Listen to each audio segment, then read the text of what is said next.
Video is not intended to be a substitute for professional medical advice, diagnosis, or treatment. Always seek the advice of your physician or other qualified health provider with any questions you may have regarding a medical condition, and always get proper treatment for serious medical conditions. Legal disclaimer: use only legal measures to combat the virus and cooperate with government officials, first responders, and healthcare workers to make the coronavirus a thing of the past and create a perfect society ASAP. Use common sense, logic, and help your fellow humans if necessary, also to lower the risk of being vaccinated mandatorily ourselves and to end the pandemic as soon as possible. The objective of my videos is not to slander people nor to incite or trigger people, but to do the opposite, exposing it when people are wrongly accused, and to create universal peace, world peace, or just peace on earth. People are innocent till proven guilty in the court of law. One who knows of evidence must testify, not to convict anyone without a fair trial.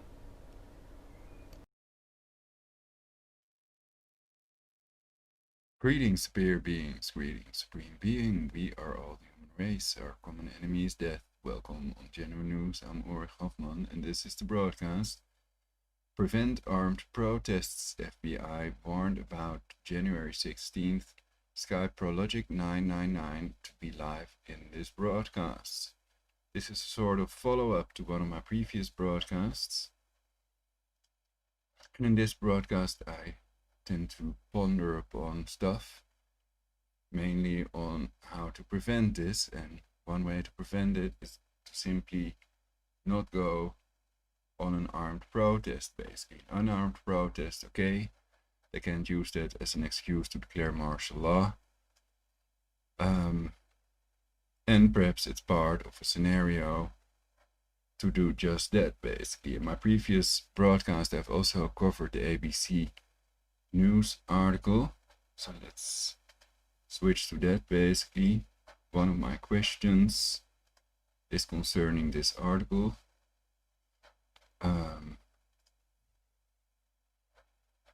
Armed protests being planned at all 50 state capitals. FBI bulletin says internal FBI note obtained by ABC News shows warnings of a quote huge uprising unquote. And here they write the FBI received information about an identified armed group intending to travel to Washington, D.C. on January 16th, the bulletin read. So who are the identified armed group, and why are they not telling us who that group is so that we know what we're dealing with? Basically, even if there was voter fraud, what some people allege, I think that's no good reason to have martial law imposed, etc. Because under Executive Order 11,000, I recently posted it in a chat as well, they can seize all civilians for work under federal supervision, and there are other executive orders that can be imposed when martial law is declared. People lose their right to physical integrity, habeas corpus, and a lawyer, basically, post comitatus.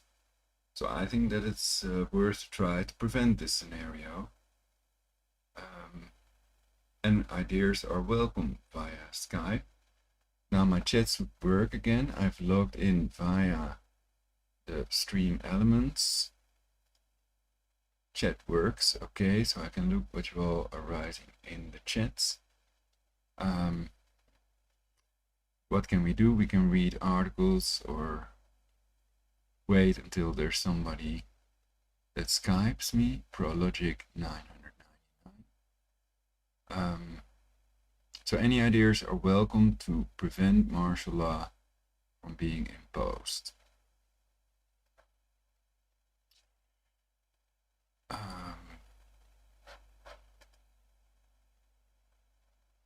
There is some video with this. Did I watch this in the previous broadcast? Let's see. U.S. Capitol, as Congress met to certify the 2020 presidential election. What's interesting is that I muted the audio, yet it is audible. And now when I hit play, it's not audible anymore. Mine was already muted. Anyway, with audio then.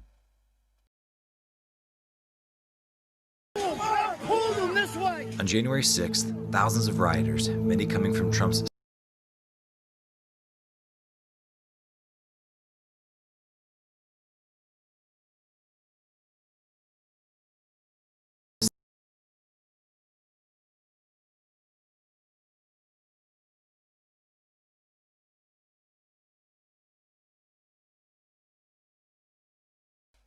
They let everything hang at the moment, or it's hanging basically.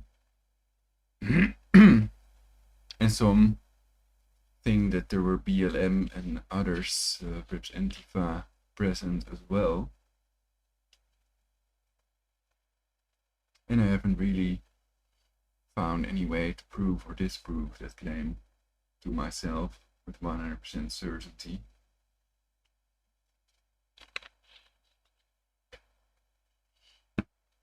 But yeah, suppose Trump supporters, Proud Boys, etc.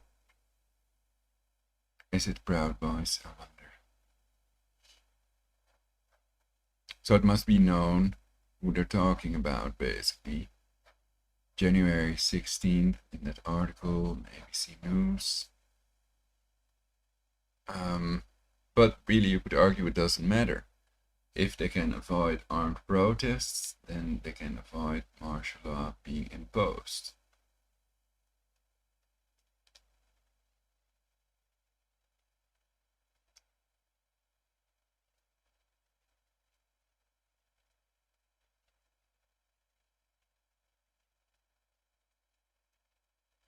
So people can watch my previous broadcast. This is not going to be an informative broadcast like my previous broadcasts.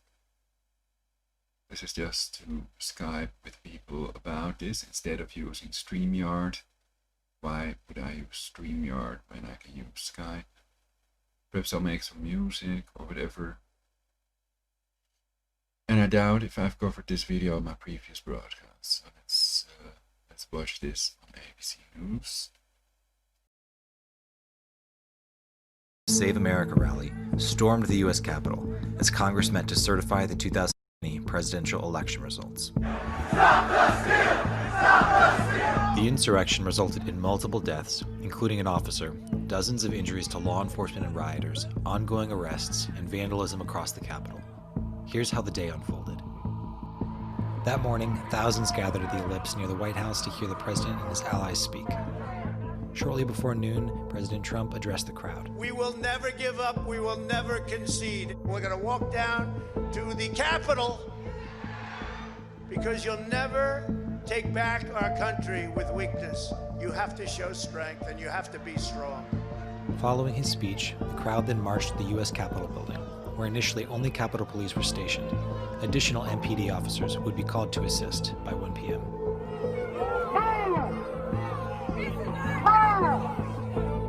At 12:53, a large crowd approached approximately 5 Capitol Police officers standing. Trump was talking about taking back our country, basically. What's that supposed to mean? Taking it back from who?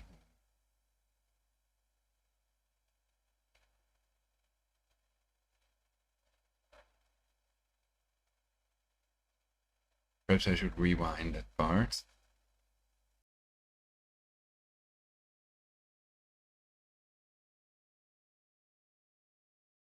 Gathered at the Ellipse near the White House to hear the president and his allies speak. Shortly before noon, President Trump addressed the crowd. We will never give up. We will never concede. We're going to walk down to the Capitol because you'll never.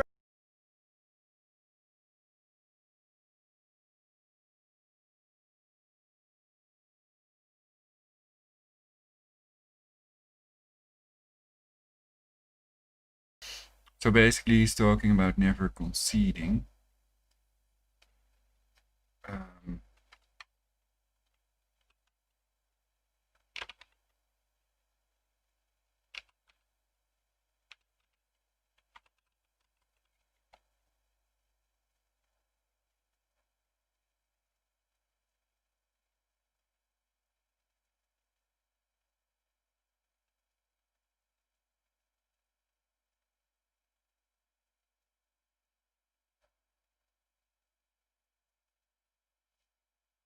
Did Donald Trump concede? President's statement sparks debate. Week.com.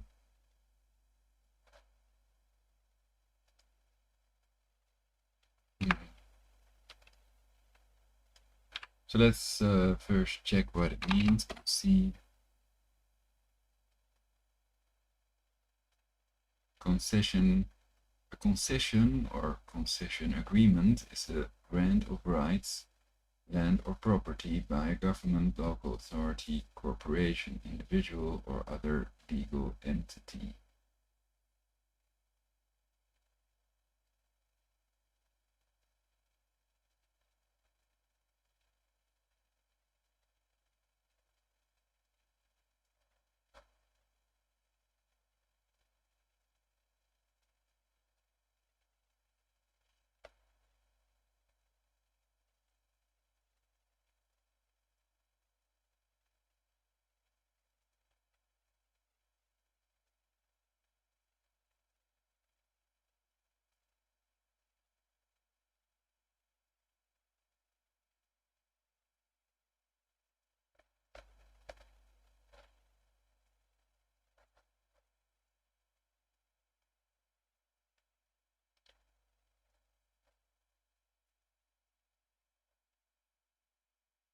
Let's see on dictionary what they have. Concede.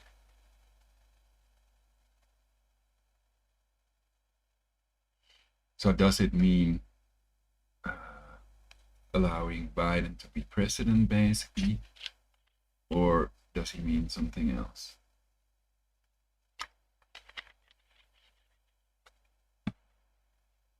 Concede on dictionary.com. To acknowledge as true, just, or proper, admit. To acknowledge an opponent's victory, score, etc. before it is officially established. Before it is officially established. So, will it take place the 20th, basically?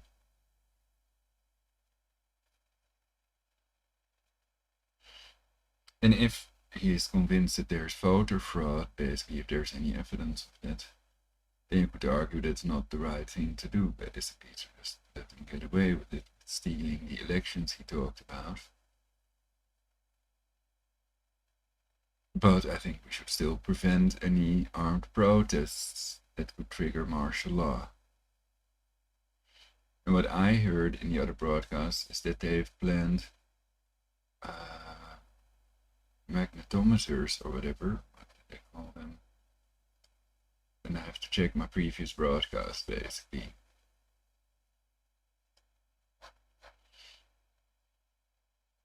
Anyway, just the idea, basically, this FBI bulletin could be used to declare martial law already, basically.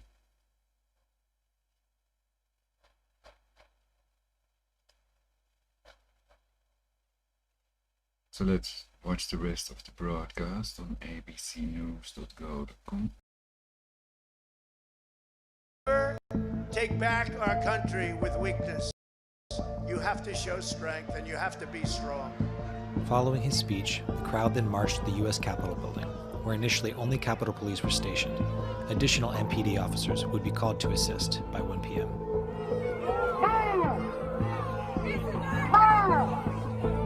At 12:53, a large crowd approached approximately 5 Capitol Police officers standing at a fenced-off entrance near the Peace Monument. According to ABC News sources that day, many Capitol Police were armed only with mace and their sidearms. As the crowd pushed the barricades over, the police were quickly overwhelmed.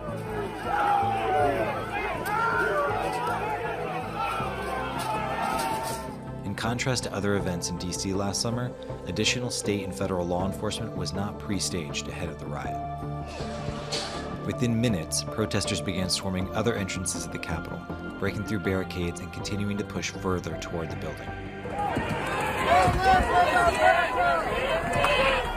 Inside, Congress began their session with Vice President Pence presiding. Are there any objections to counting the certificate of vote of the state of Arizona?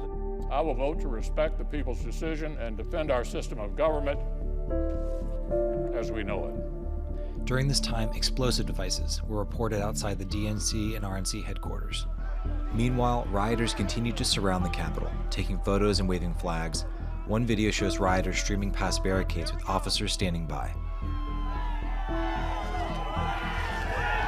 An audio message from around 2 p.m. warned congressional staffers and reporters to stay away from windows and doors. Between 2 and 2:30, rioters broke through multiple entrances and began pushing further into the building.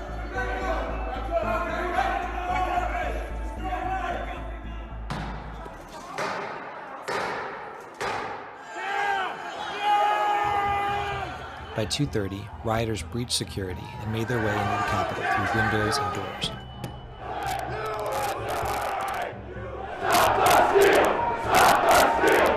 Crowds began pouring into the Rotunda, Crypt, Statuary Hall, and other locations.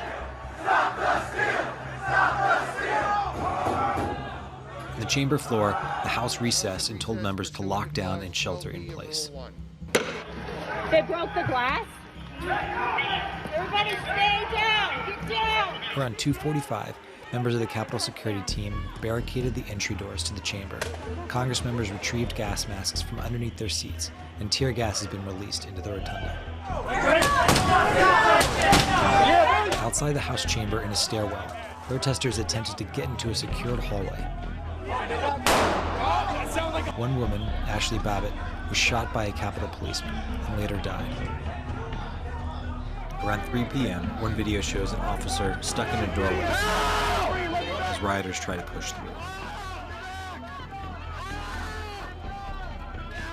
By now, hundreds of rioters occupied the Capitol, roamed the halls, sat at Speaker Pelosi's desk, and vandalized the building. As the insurrection continued, support from more than 18 local, state, and federal law enforcement agencies began to arrive. They tried to dispel the violence using tear gas and flashbangs to move the protesters out of the building. By mid-afternoon, many political leaders and allies of President Trump called on the president to make a statement and denounce the protest. I tried to call the president immediately, and I've tried a number of different ways to get him. I call on. So according to online sources, both Trump and Biden are Jesuit coadjutors. They are Knights of Malta. So they may be in on it. And then I'm thinking about it now. If what Trump did was incitement, basically. So he may be in on declaring martial law, etc. Might not be your friend. If that's the idea, to put all the Americans in worker camps and build back better Bill Gates' compact cities. President Trump to go on national television now to fulfill his oath and defend the Constitution and demand an end to this siege. At 4:17, more than 2 hours after the violence began, President Trump tweeted a minute-long pre-recorded video speaking directly to the protesters. You have to go home now. We have to have peace. So go home. We love you. Earlier in the Yeah, but it's not like the protesters in the Capitol building are carrying the cancer cell phones and watching CNN basically, so they couldn't have known what Trump said at this time. I heard that speech as well. day, Mayor Bowser implemented a 6 p.m. curfew, and rioters now dispersed. By 8 p.m., senators resumed session in the Senate chamber to confirm the electoral results. Today was a dark day in the history of the United States Capitol. The violence was quelled. The Capitol is secured, and the people's work continues. Congress worked through the night, and at 3:39 a.m. certified Joe Biden as the 46th President of the United States. Joe Biden and Kamala Harris will be the President and the Vice President according to the ballots that have been given to us. So they'll get what they want either way, these population losers, either Biden or Trump. The only thing that we can prevent at this point is martial law by preventing armed protests, in theory. And I'm open to debate via Skype prologic999.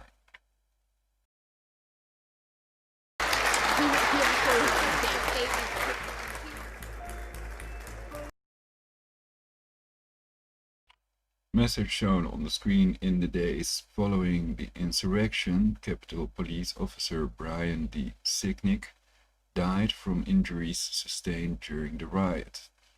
Capitol Police Chief Stephen Sund pledged to resign. And the other one was on leave or whatever, shot Natalie Babbitt.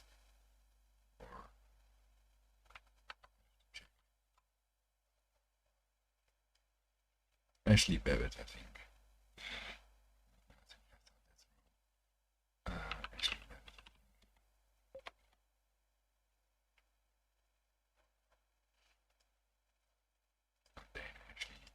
I'm pretty sure it's Ashley Babbitt. I did a broadcast about the event as well.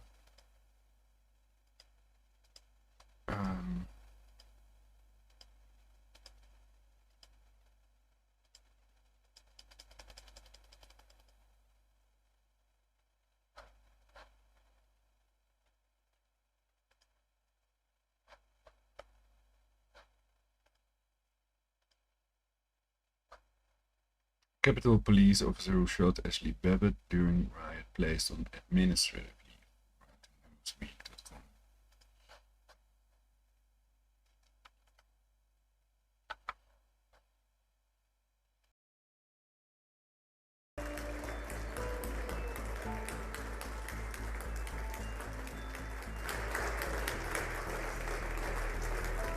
Purpose of the joint session. Federal and state agencies opened investigations into the day's events. Message on the screen. Numerous White House officials and at least 2 of President Trump's cabinet members have resigned, citing his actions around the riots.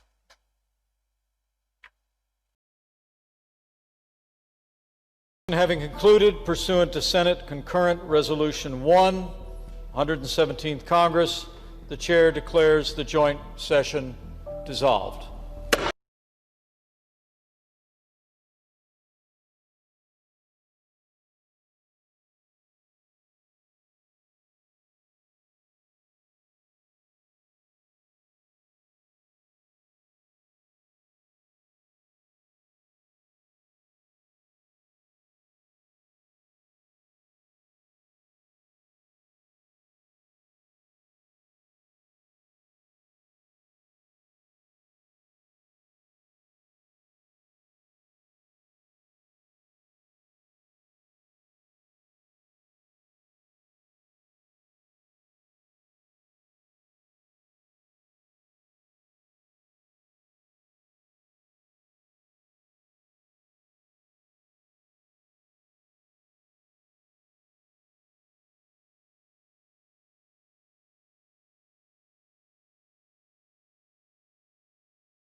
So we shouldn't give the population reducers what they want. They want an excuse to declare martial law, to propose more draconian measures to strip away the rights from the people, and give the state itself more rights and power, basically. And I think that's also clear from that World Economic Forum slogan: you'll own nothing, be happy.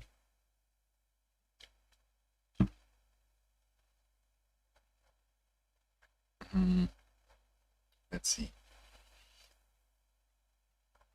Hi, Ochaye. The epitome of crisis acting.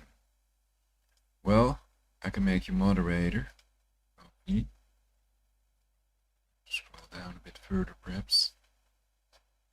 I'm doing that from Stream Elements, if possible.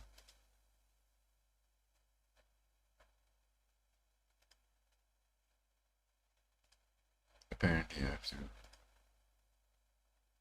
that from the other page.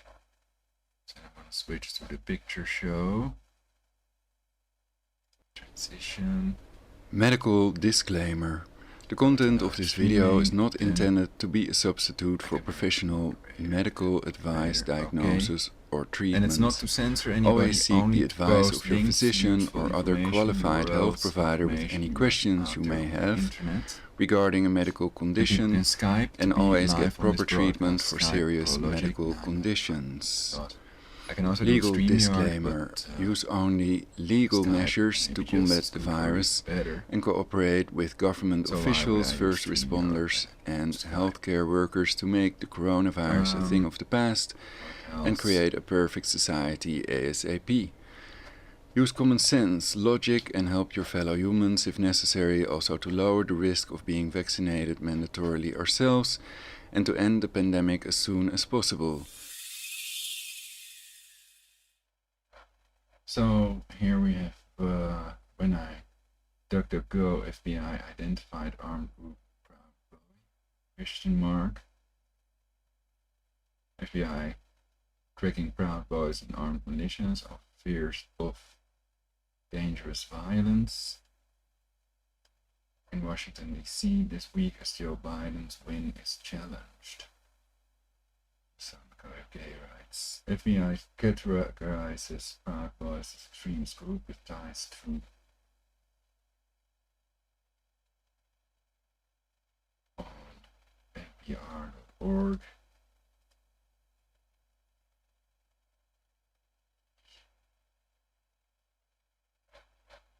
And in the previous broadcast I also thought I could check that wiki article about Proud Boys again, with ties to white nationalism. But do they also have ties to white supremacist groups? Or are they just nationalists? Or I don't know to what extent they're trying to demonize these people and if that's justified, but we can read the article.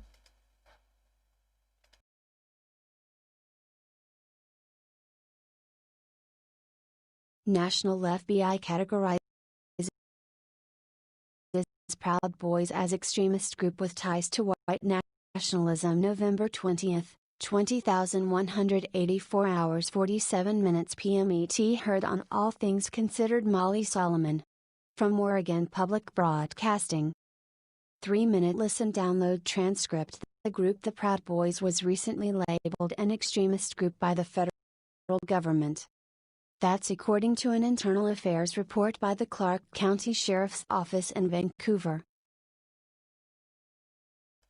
Well, according to the Daily Mail or whatever, Black Lives Matter is radical neo-Marxist movement.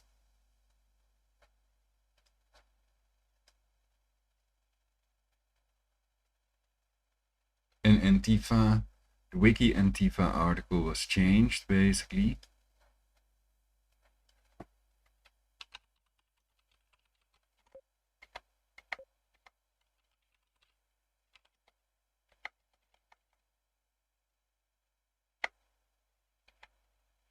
Wiki removed the word militant from the Antifa Wiki article, and people can check the old version with catchedpages.com.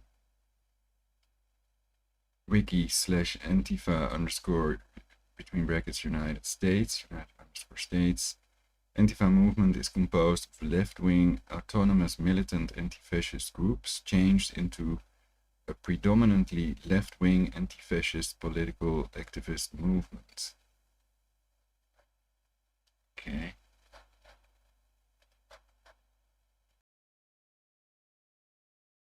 Washington.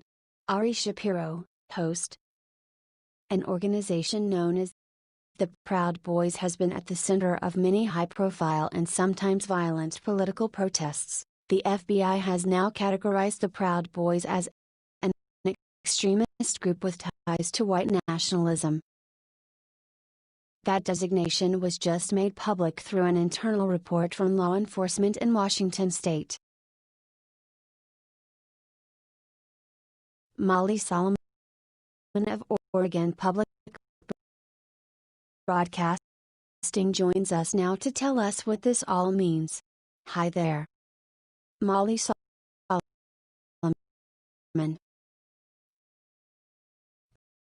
Byline, hi. Thanks for having me. Shapiro. To begin with, explain who the Proud Boys are and what they believe in. Solomon. So the Proud Boys are a self-described Western chauvinist fraternal organization for men. They were founded in late 2016 by Gavin McInnes, who's probably most known as the co-founder of Vice Media.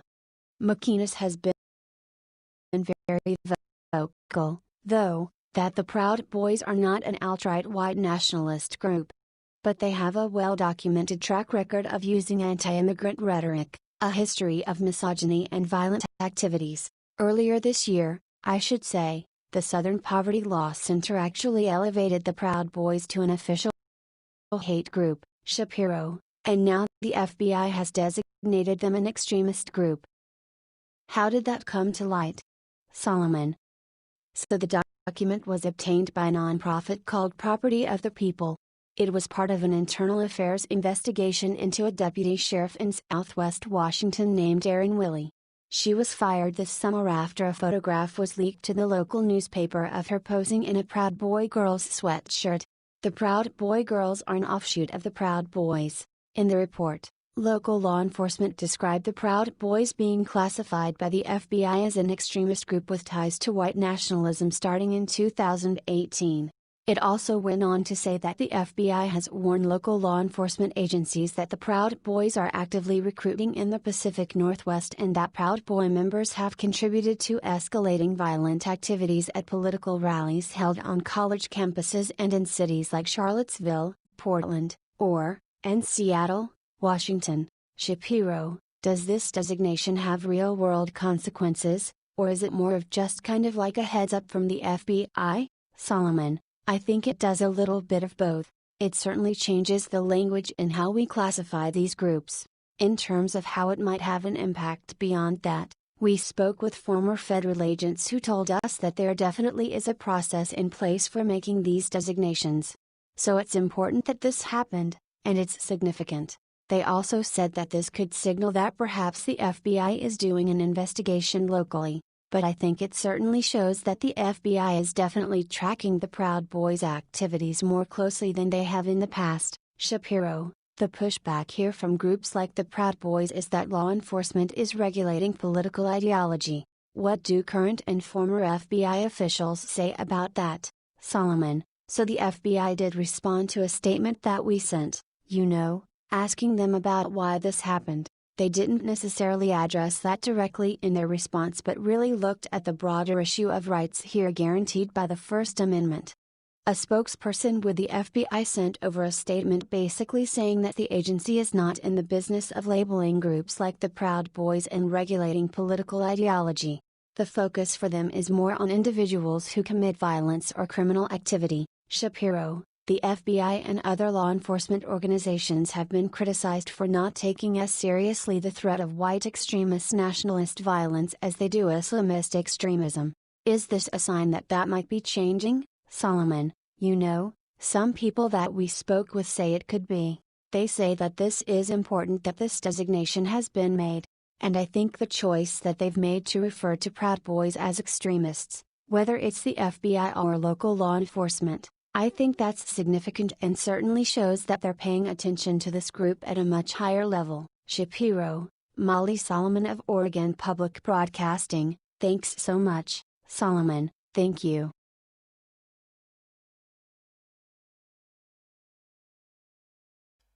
So that was the article FBI categorizes Proud Boys as extremist group with ties to white nationalism on npr.org.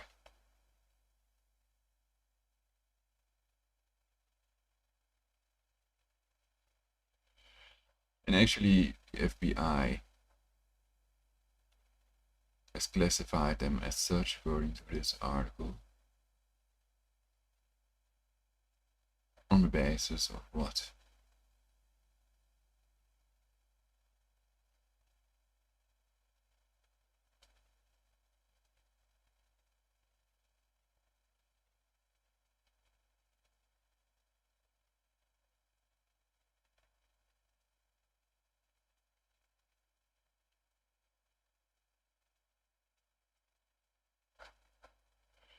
Let's go to the wiki article.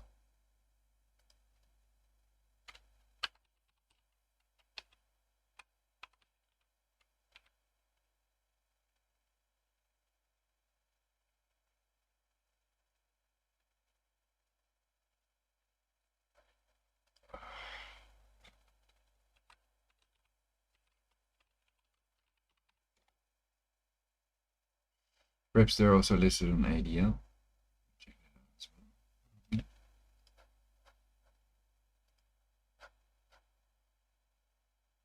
Anti-Defamation League. Ooh. Has it become a news article now? Well, then we can read the whole living thing.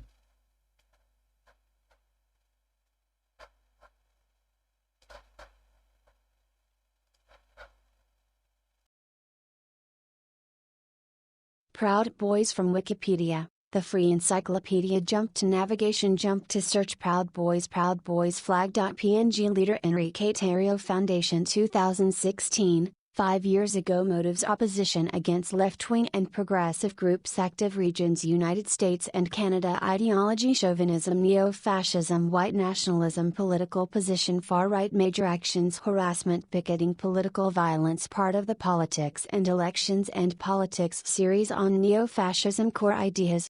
Show, varieties show, origins show, movements and parties show, people show, history show, related topics show. A colored voting box. SVG Politics portal. The Proud Boys is a far-right, neo-fascist, and male-only political organization that promotes and engages in political violence in the United States and Canada.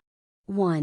The group originated in the far-right Takis magazine in 2016 under the leadership of Vice Media co-founder and former commentator Gavin McInnes. Taking its name from the song Proud of Your Boy from the 2011 Disney musical Aladdin. 2. Although the Proud Boys emerged as part of the alt-right, McInnes distanced himself from this movement in early 2017, saying the Proud Boys was alt-right while the alt-right's focus was race. 3. The rebranding effort intensified following the white supremacist Unite the Right rally. 4. Since early 2019, Enrique Tarrio, who identifies as Afro-Cuban, has been the chairman of the Proud Boys. 5. The group believes men and Western culture are under siege, their views having elements of the white genocide conspiracy theory. 6. Members have participated in multiple racist events and events centered around anti-Antifa, anti-left, and anti-socialist violence. Expelled member Jason Kessler organized the Unite the Right rally in Charlottesville. 7. The Proud Boys glorifies violence, and the Southern Poverty Law Center, SPLC, has called the group an alt-right fight club. 8-9. The organization has been described as a hate group by NPR's The Takeaway and the SPLC.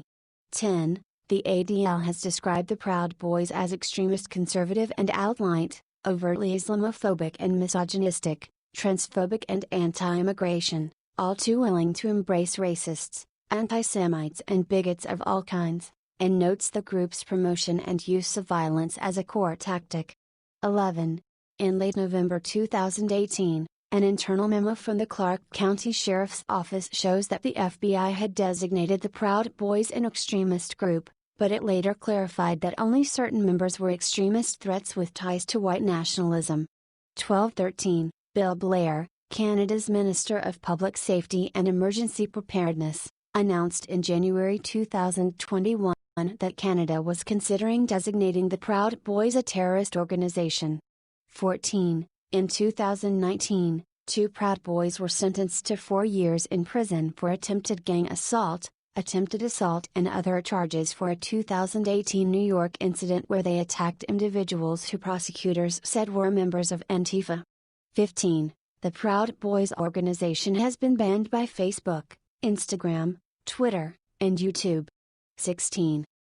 Contents: 1 History and Organization 1.1 Membership 1.1.1 Gender and Sexuality 1.2 Leadership 2 Activities and Events 2.1 2017 to 2018 2.1.1 New York University 2.1.2 Berkeley Protests 2.1.3 Halifax Indigenous Peoples Protest Disruption 2.1.4 Unite the Right Rally 2.1.5 Islamberg Caravan 2.1.6 Pacific Northwest Protests 2.2 2018 to 2019 2.2.1 Say No to Marxism Rally 2.2.2 Metropolitan Republican Club 2.2.3 Connection with Roger Stone 2.2.4 Portland Mayor Threat 2.2.5 1776. Shop 2.2.6 Menacing Critics 2.2.7 Demand Free Speech Rally 2.3 2019 to 2022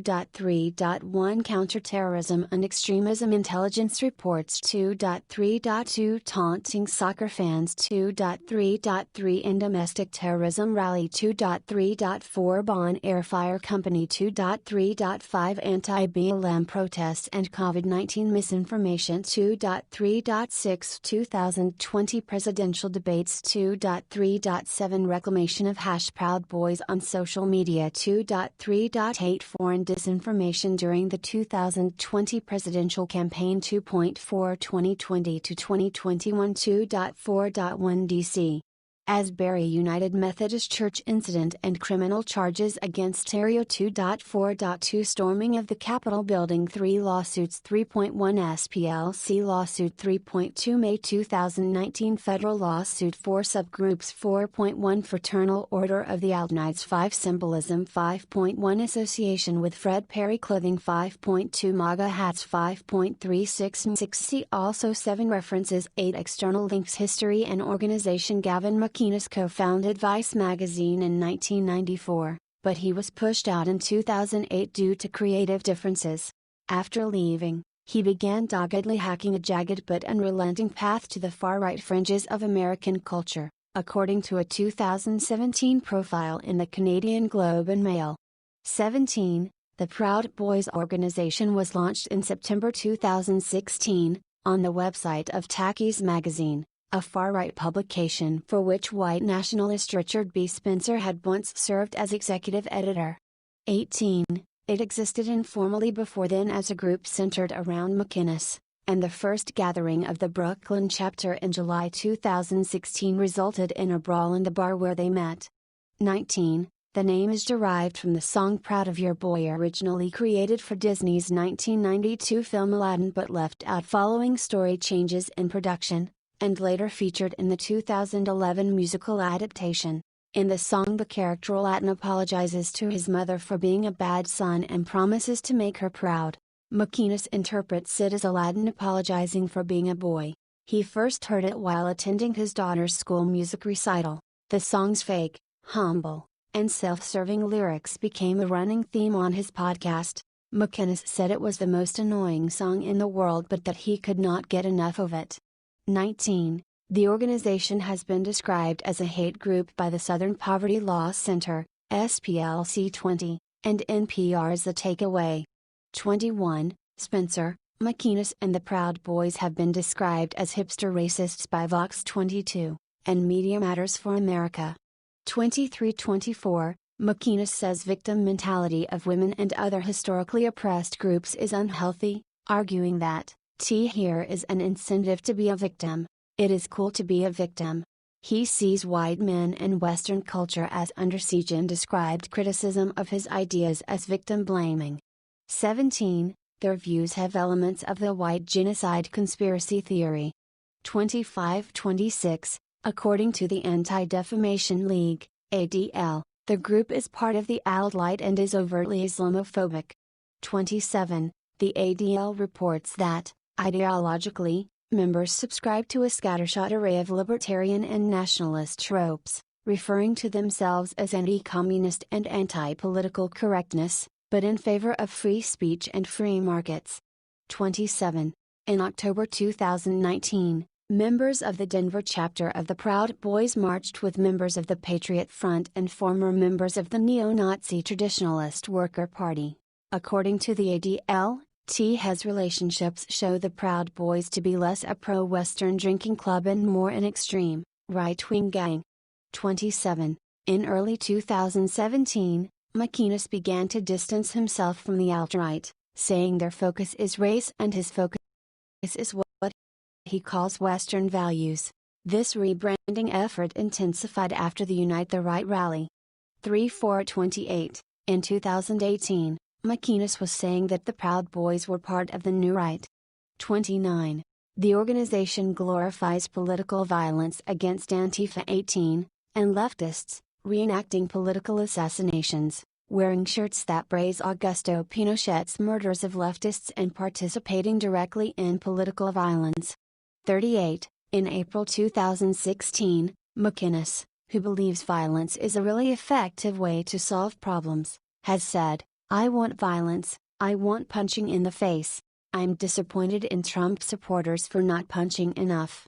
1830. In August 2017, he further stated that, "We don't start fights, but we will finish them." 31. Heidi Beirich, the Intelligence Project Director for the SPLC, said that this form of intentional aggression was not common among far-right groups in the past. She further said the far-right's claim that, "We are going to show up and we're intending to get in fights" was new.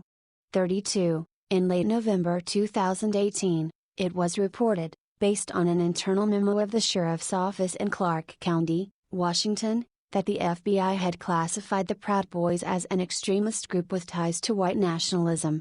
12. 2 weeks later, the special agent in charge of the FBI's Oregon office clarified that the FBI did not mean to designate the entire group, only a number of members of the group, ascribing the error to miscommunication.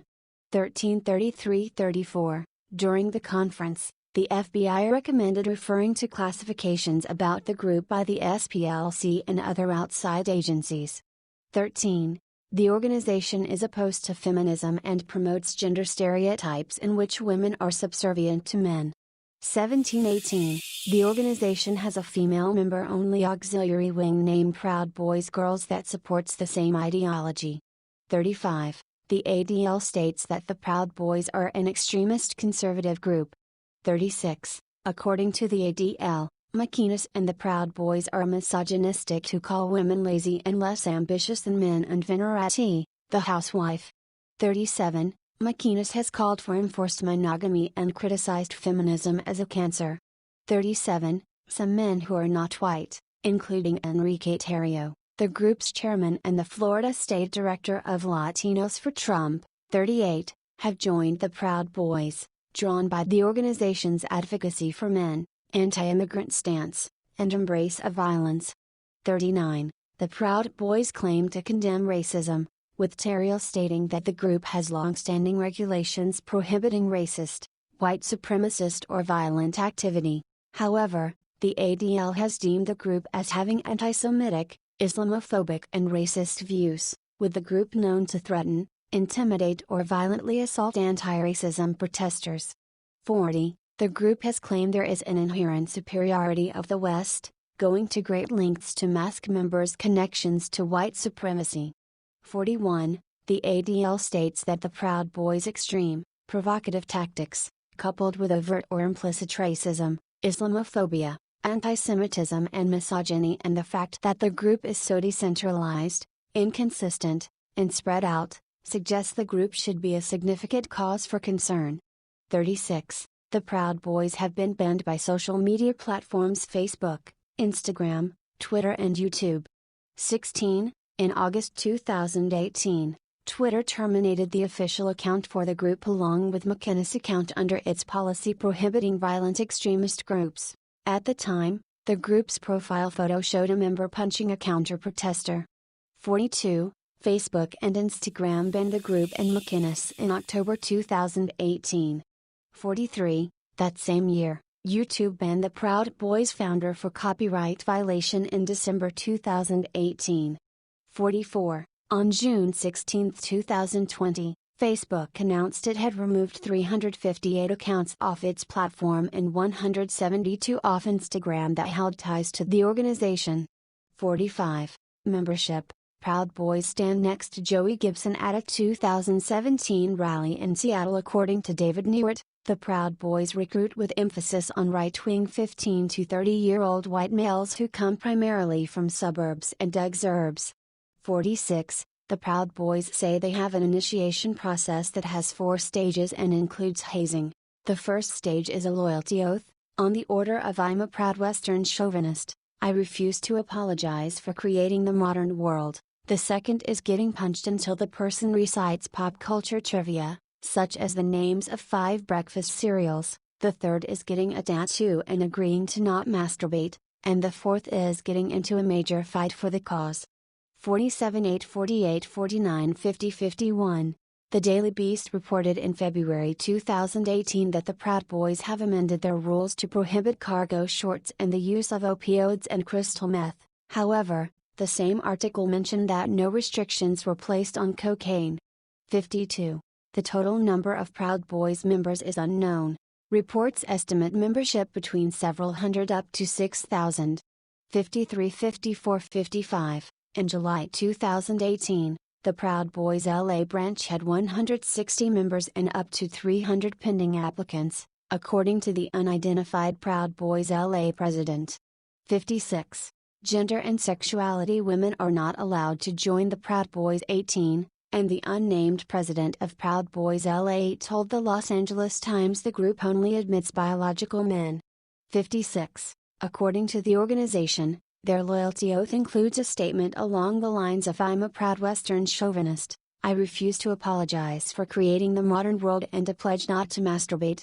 47 8 48 49 50 51. The masturbation policy was later modified to read, "No heterosexual brother of the fraternity shall masturbate more than one time in any calendar month, and all members shall abstain from pornography." 52. Leadership: Gavin McInnes. Proud Boys founder Gavin McInnes founded the group and served as its leader. 57 58. After the designation of a number of Proud Boys members as extremists with ties to white nationalism. 34. McInnes said that his lawyers had advised him that quitting might help the 9 Proud Boys members being prosecuted for the incidents in October. During the announcement, he defended the group, attacked the reporting about it, said white nationalists don't exist, and at times he said things that made it appear he was not quitting, such as "This is 100% a legal gesture, and it is 100% about alleviating sentencing," and said it was a stepping down gesture, in quotation marks. 5960. As of November 2018, the group named its leaders as Enrique Tarrio, designated as chairman, and the elder chapter, which consists of Harry Fox, Heath Hare, Patrick William Roberts, Joshua Hall, Timothy Kelly, Lou Croftling and Rufio Panman.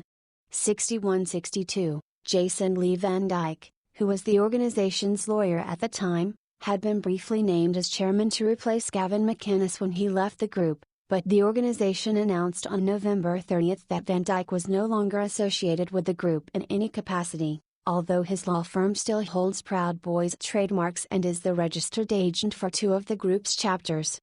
63. In December 2018, arrest warrant was issued for Van Dyke over his death threat to a person he previously sued. 64. Although McInnes had earlier said that any Proud Boy member who was known to have attended the Unite the Right rally was kicked out of the organization, the new chairman Enrique Tarrio admitted to having attended the event, but he had misgivings about the Torchlight March and did not participate in it. 51. In November 2020, Kyle Bass Stickman Chapman said he would reassume his post as president of the Proud Boys, though it is not evident that Chapman has ever been president of the group. 65. He also announced that the Proud Boys, which had previously denied being a racist or white supremacist organization, 66-67, would take on an explicitly white supremacist direction, 67, and that he intended to refocus the organization on the issues of white genocide and the failures of multiculturalism. 66. I'm wondering, could there be some form of controlled opposition? What connections do they have? Are they gonna do stuff to declare martial law deliberately? is well part of some PSYOP or black operation. Let me know what you all think. Ochaye, don't know if I pronounced it correctly, writes, that's interesting, I might start thinking of the Proud Boys as cokeheads. Well, I don't believe everything Wiki writes either, basically, you know. It's a CIA Vatican edited encyclopedia, so perhaps we should take that with a grain of salt. Or whatever. He also announced that he would change the logo and rename the group to the Proud Boys, a term used among the far right to signal anti-Semitism. 66, 65, 67, the attempted coup is not believed to have been successful. 67, and the Proud Boys name has not been adopted outside of Chapman's social media. 66, 68, 67. Activities and Events 2017 to 2018 New York University. In February 2017, McInnes arrived at New York University to give a speech, accompanied by a group of about 10 Proud Boys. Minor scuffles broke out between the Proud Boys and Antifa protesters, and the NYPD said that 11 people faced criminal charges. One member of the Proud Boys who encouraged others to fight the faggots wearing black that won't let us in was later arrested for punching a reporter from DNinfo. 306970. Isn't that a slur or homophobic statement? Can this even be on Wiki?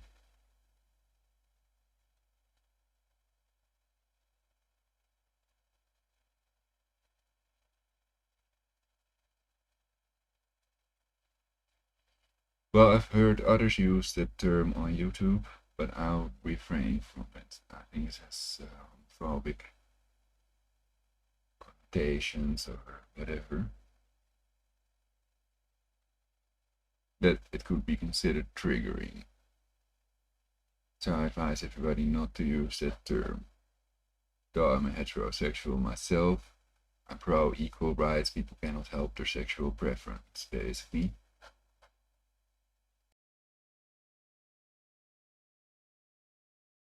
Barclay protests main article, 2017 Barclay protests at the 2017 March 4th Trump rally in Berkeley, California. Kyle Chapman was recorded hitting a counter-protester over the head with a wooden dowel. Images of Chapman went viral, and the Proud Boys organized a crowdfunding campaign for Chapman's bail after his arrest. After this, McInnes invited Chapman to become involved with the Proud Boys, through which he formed the fraternal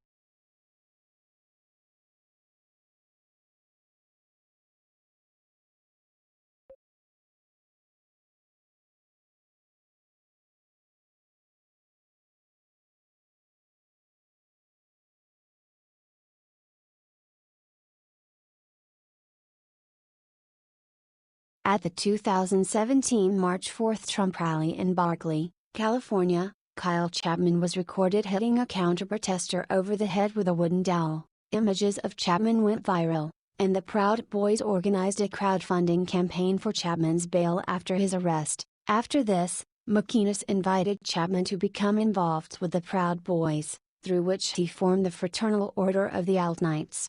32.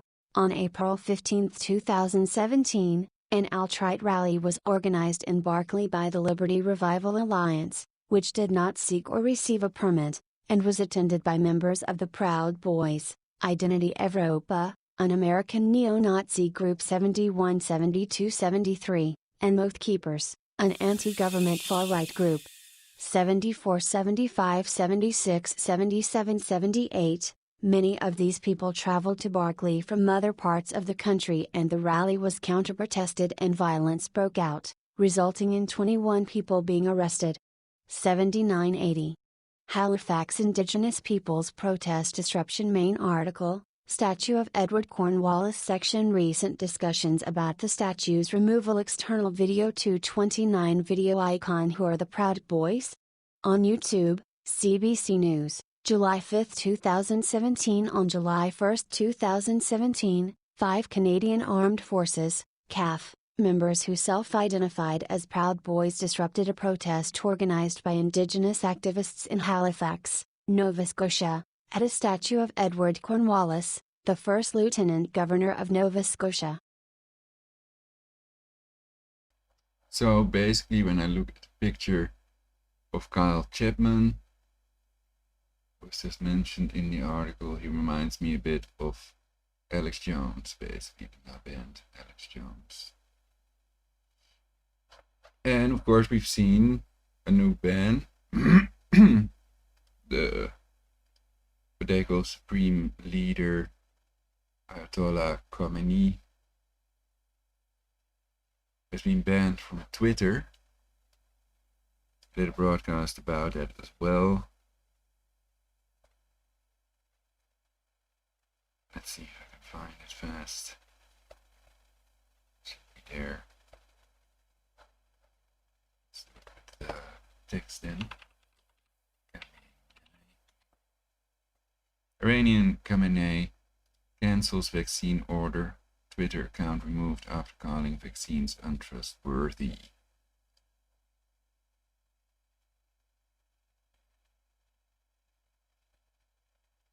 It reminds me a little bit, but this picture, it's clear it's a different person.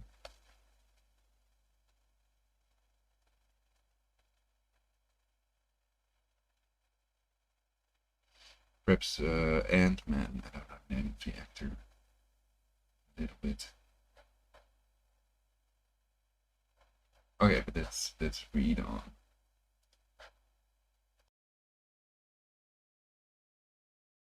Indigenous activists had previously protested at the site and called for the removal of the statue because of Cornwallis's actions against natives, including ordering a bounty for scalps of Mi'kmaq people. The Proud Boys carried the Canadian red ensign flag from the time of Cornwallis, and one of them said to the indigenous protesters, "You are recognizing your heritage and so are we." 81. General Jonathan Vance, the head of the CAF, announced an investigation. 82-83. Rear Admiral John Newton, commander of the Maritime Fleet of the Royal Canadian Navy, was personally horrified by the incident and said the Proud Boys were clearly a white supremacist group and we fundamentally stand opposed to any of their values. 84. The CAF's investigation concluded by August 2017. 85. Later that month, Newton announced the CAF had taken appropriate measures to address individual shortcomings and that 4 of the members had returned to duty, warning, any further inappropriate behavior could result in their termination from the Canadian Armed Forces. 86. In 2018, the statue was removed from the site by the city of Halifax. Unite the Right Rally main article, Unite the Right rally. In June 2017, McInnes disavowed the planned Unite the Right rally in Charlottesville, Virginia. 17. However, Proud Boys were at the August 2017 Alt-Right event, which was organized by white supremacist Jason Kessler. 87. Kessler had joined the Proud Boys sometime before organizing the event. 88-89-90. McInnes said he had kicked Kessler out after his views on race had become clear. 17. After the rally, Kessler accused McInnes of using him as a patsy and said, "You're trying to cuck and save your own ass." 4. Alex Michael Ramos, one of the men convicted for the assault of DeAndre Harris which took place at the rally, was associated with the Proud Boys and Fraternal Order of Out Knights. 91. Islamberg caravan. In July 2017, the Proud Boys joined a caravan to ride through Islamberg, New York, a community of around 20 black Muslim families who moved upstate to escape the crime and racism of New York City, and which has been a target of conspiracy theories from various Islamophobic hate groups and right-wing terrorist plots. 92-93. Pacific Northwest protests. Tuesday, the Tiny Toes and Proud Boys in Seattle. In 2017-94, the Proud Boys have been active for several of years in the Pacific Northwest of the United States. 95. Starting in September 2017 and continuing into 2018, The Proud Boys participated in several rallies organized by Patriot Prayer in Portland. Ochaye writes, I just think that all of these groups are controlled opposition. Perhaps, but I'm not making any claims before I have any evidence that proves things without any reasonable doubt, basically.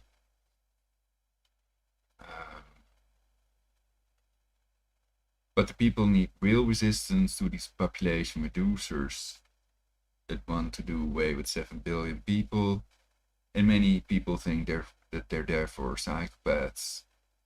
They have no empathy and unrealistic goals, maintaining humanity at around 500 million total global population that would require extermination of 7 billion people. And many people would be against that, and also because the Earth is not overpopulated. I've covered it in previous broadcasts. Basically, their power word, or whatever you want to call it, sustainability, is genocide. Democide is genocide perpetrated by a local government, and it could all be part of a black operation.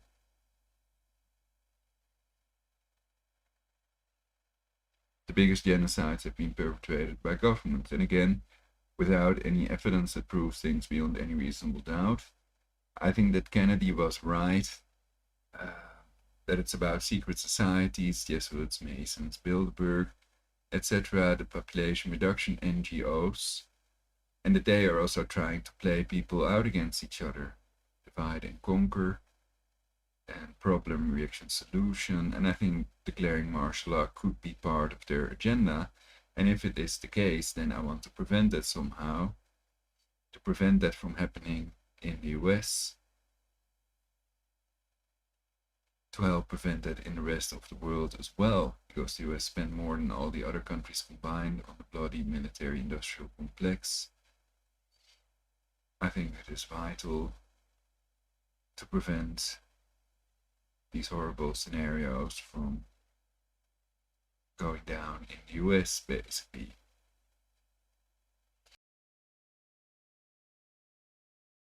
Oregon, and nearby Vancouver, Washington.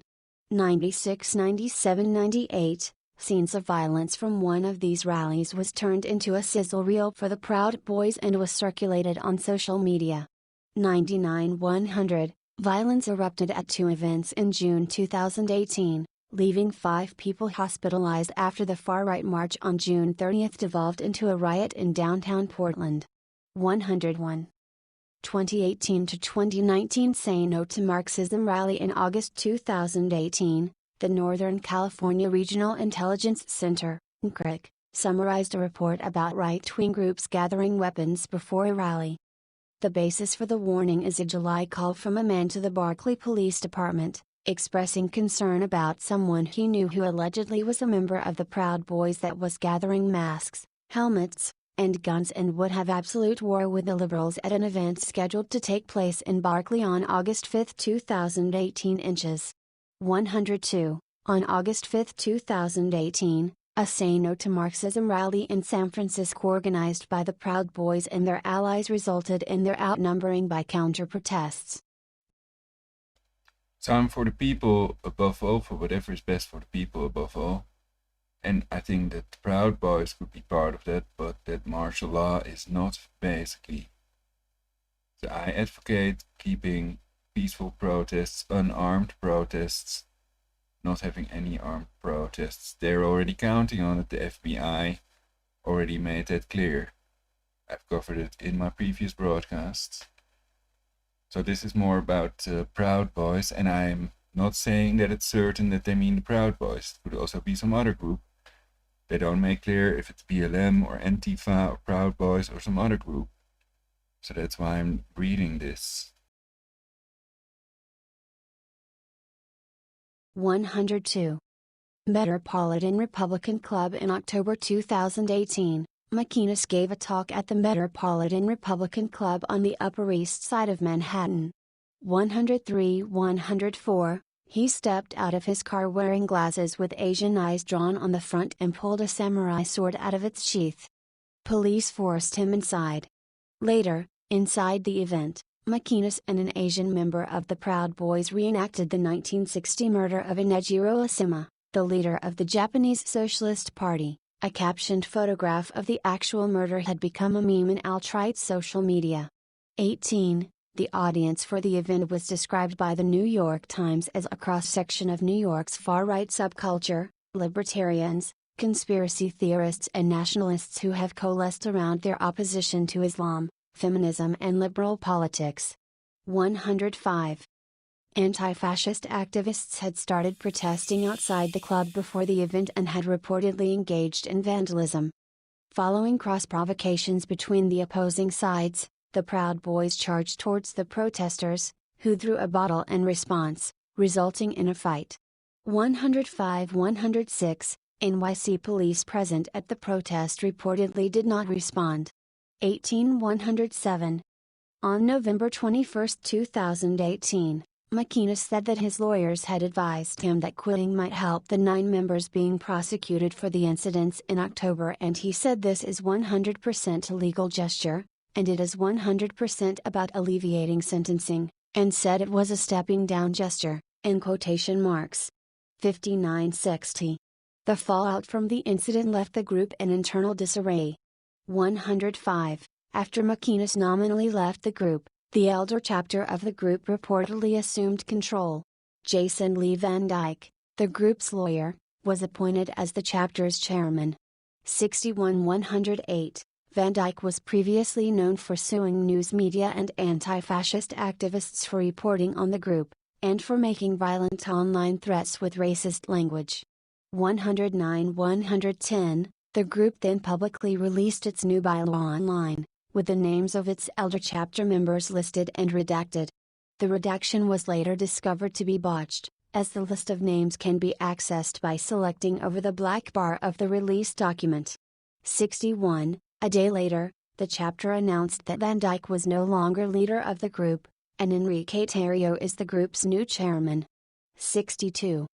Video evidence from 3 separate videos showed conclusively that the Proud Boys had instigated the fight after the Metropolitan Republican Club event. 111-112, John Miller, New York City's Deputy Police Commissioner for Intelligence and Counterterrorism, said that incidents like the post-MRC fight make it more likely that the Proud Boys would be higher on the radar of authorities. 105. 10 men connected to the Proud Boys were arrested in connection with the October 2018 incident. 113. 7 Proud Boys pleaded guilty to various charges including riot, disorderly conduct and attempted assault. 113-114, 2 of the men who accepted plea deals were sentenced to 5 days of community service and did not receive jail time. 115. In August 2019, 2 of the Proud Boys, Maxwell Hare and John Kinsman, were convicted following a jury trial of attempted gang assault, attempted assault and riot. The jury deliberated a day and a half of deliberations before rejecting their claims of self-defense. 113. Hare and Kinsman were each sentenced to 4 years in prison. 116. The final defendant is awaiting trial. 113-114. The 4 anti-fascist victims of the beating are not cooperating with prosecutors, even to the extent of revealing their identities, and are known only as shaved head, ponytail, khaki and spiky belt. Because of their non-cooperation, the Proud Boys could not be charged with assault, which requires evidence of injury, and were instead charged with riot and attempted assault, which merely require an attempt to cause injury. Without the victims to testify, the bulk of the evidence in the trial came from videos of the incident, including footage shot by a video documentarian, and video from security cameras. 113-114. Connection with Roger Stone in early 2018, ahead of an appearance at the annual Republican Dorchester Conference in Salem, Oregon, Roger Stone sought out the Proud Boys to act as his security for the event. Photos posted online showed Stone drinking with several Proud Boys. 117-118-119. In February 2018, the Proud Boys posted a video on Facebook which they described as Stone undergoing a low-level initiation into the group. As part of the initiation, Stone says, "Hi, I'm Roger Stone. I'm a Western chauvinist. I refuse to apologize for creating the modern world," making him a first-degree member, which Kuttner characterizes as being a sympathizer. Stone denies being a member of the group. In July 2020, Facebook announced it had shut down the accounts and pages linked to Stone and Proud Boys.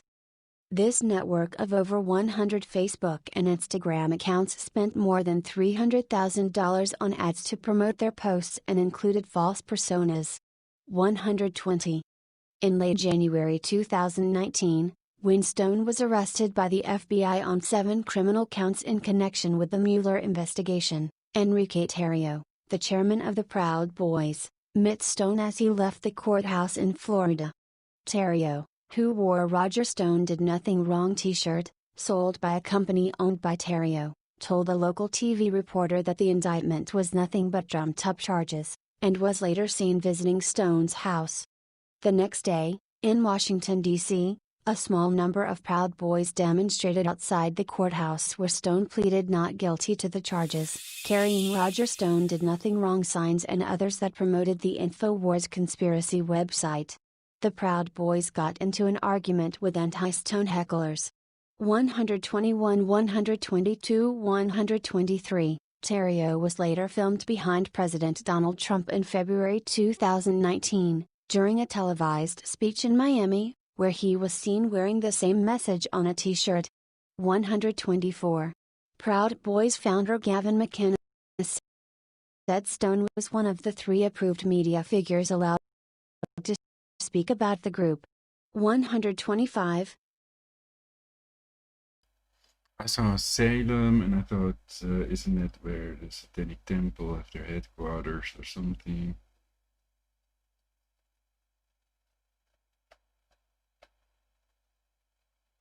Six Hexenhammer might know more about it than I do.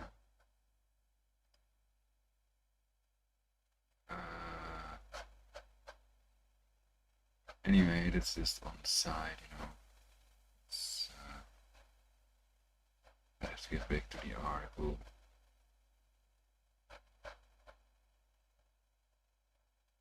To see what they wrote about it. I'm just rolling, trying to have a good time. See. Taking witch trials or something.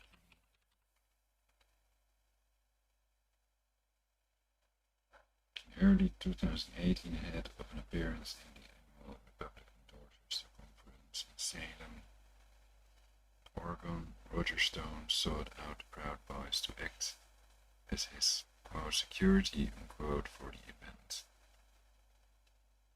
Photos posted online showed Stone drinking with several Proud Boys.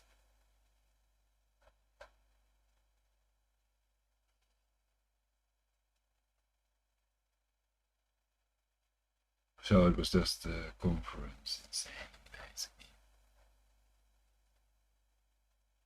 But okay, I've confirmed my suspicion about Salem. That they have their headquarters there or something. Anyway, let's read on. The computer is behaving sluggishly.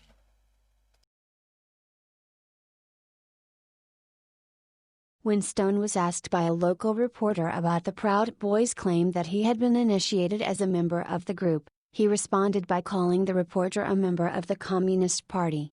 119. He is particularly close to the group's current leader Enrique Tarrio, who has commercially monetized his position. 119. Portland mayor threat in January 2019, Reggie Axtell, a member of the Proud Boys, threatened Ted Wheeler, Portland, Oregon's Democratic mayor, in a Facebook video post. According to the Southern Poverty Law Center, Axtell said in the video that Wheeler's days are fucking numbered. "I promise you this, Ted Wheeler, I'm coming for you, you little punk."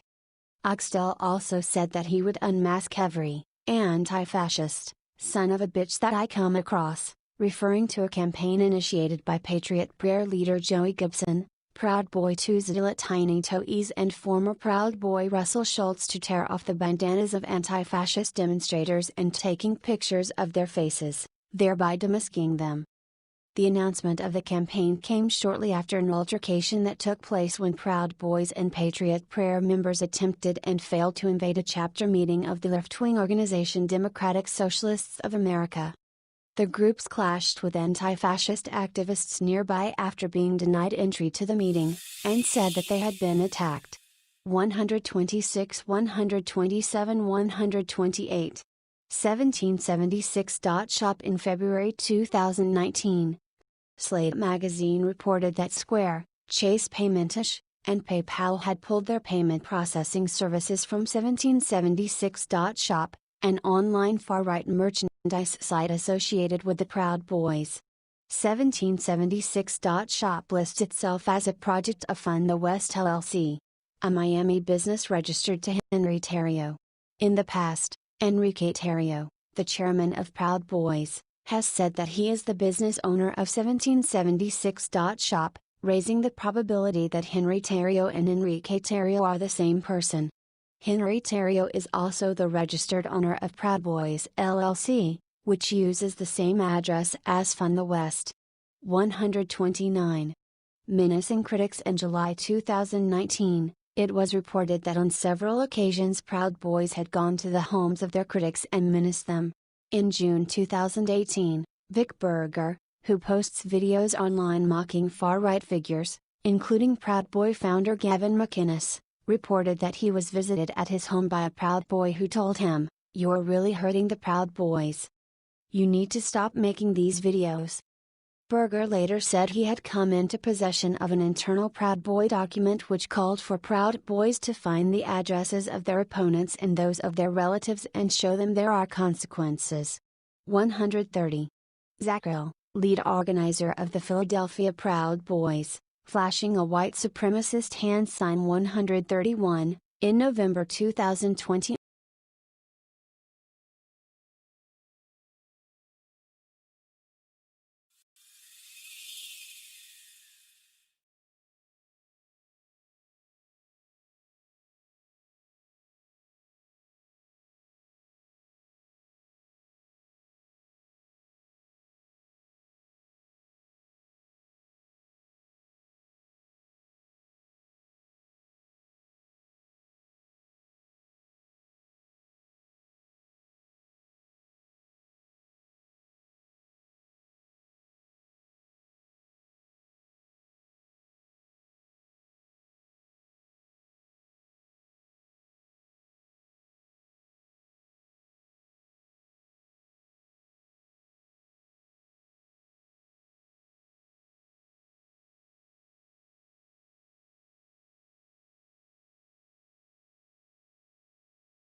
Oh, my mic was off. I was explaining that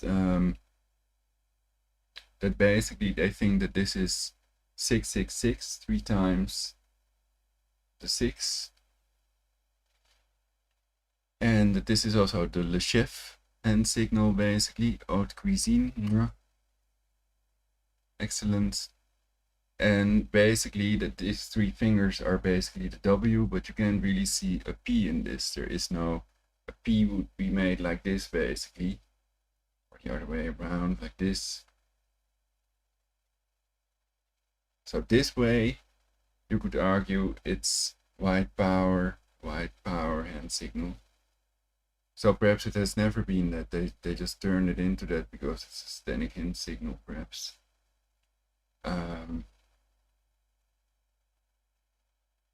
So what do they base on that it is supposedly a white supremacist hand sign?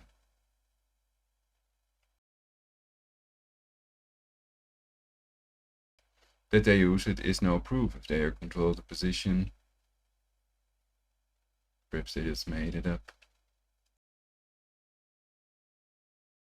On June 29, 2019, a group of Proud Boys showed up at 11 p.m. at the Philadelphia home of Gwen Snyder, who tracks the movements of the Proud Boys. Snyder was not home at the time, so the group spoke to a neighbor, telling them that Snyder needed to stop posting on Twitter the names of Proud Boys and other information about them. One of the group allegedly said, "You tell that fat bitch she better stop." Snyder reported the threat to the Philadelphia police, giving them security camera footage of the incident. Prior to the menacing of Snyder, an anonymous Proud Boy posted on Telegram, a messaging app, a comment which called for action against Philly's biggest shit stains. 132.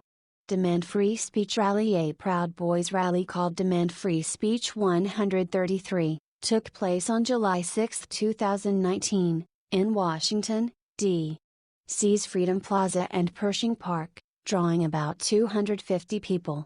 134, 135, 136, McInnes, Laura Loomer and Milo Yiannopoulos appeared while former Trump advisor Roger Stone and Jacob Wohl did not. A counter-protest and dance party across the street drew more people than the main rally. Police said there were only minor skirmishes between the far right and Antifa, and no arrests were made. 134, 135, 136, Republican candidate Omar Navarro, a perennial challenger for Democratic Congresswoman Maxine Waters' congressional seat, withdrew from speaking at the event, tweeting that his ex-girlfriend Anna Lorraine, a self-described MAGA relationship expert, had threatened him, using cocaine and having sex with members of the Proud Boys. 133. In response to Navarro's tweets, the Proud Boys issued a video featuring former InfoWars staff member Joe Biggs and Ethan Nordian, the star of a viral video showing him beating up an Antifa protester, in which they banished Navarro from the Proud Boys. The Proud Boys chairman Enrique Tarrio described the group as pro-drugs. Other speakers who had been scheduled for the rally, including Pizzagate promoters Mike Cernovich and Jack Bozabic, had already canceled their appearances for reasons not apparently related to Navarro's charges. 133. 2019 to 2020 Counterterrorism and Extremism Intelligence Reports. In 2019, the 22-page Violent Extremism in Colorado, a reference guide for law enforcement from the Colorado Information Analysis Center, the state's version of the DHS, and the Colorado Department of Public Safety was released, with the organizations discussing the Proud Boys under the white supremacist extremism heading. In coverage from The Guardian, it was reported that member organizations of the National Network of Counter-Terrorist Centers had issued warnings about the Proud Boys.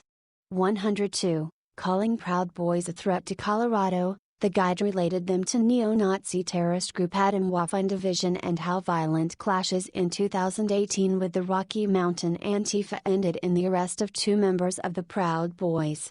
Guidance about the Proud Boys in the report involved describing them as a dangerous white supremacist group, as a white supremacist extremist threat, and with a concern that white supremacist extremists will continue attacking members of the community who threaten their belief of Caucasian superiority.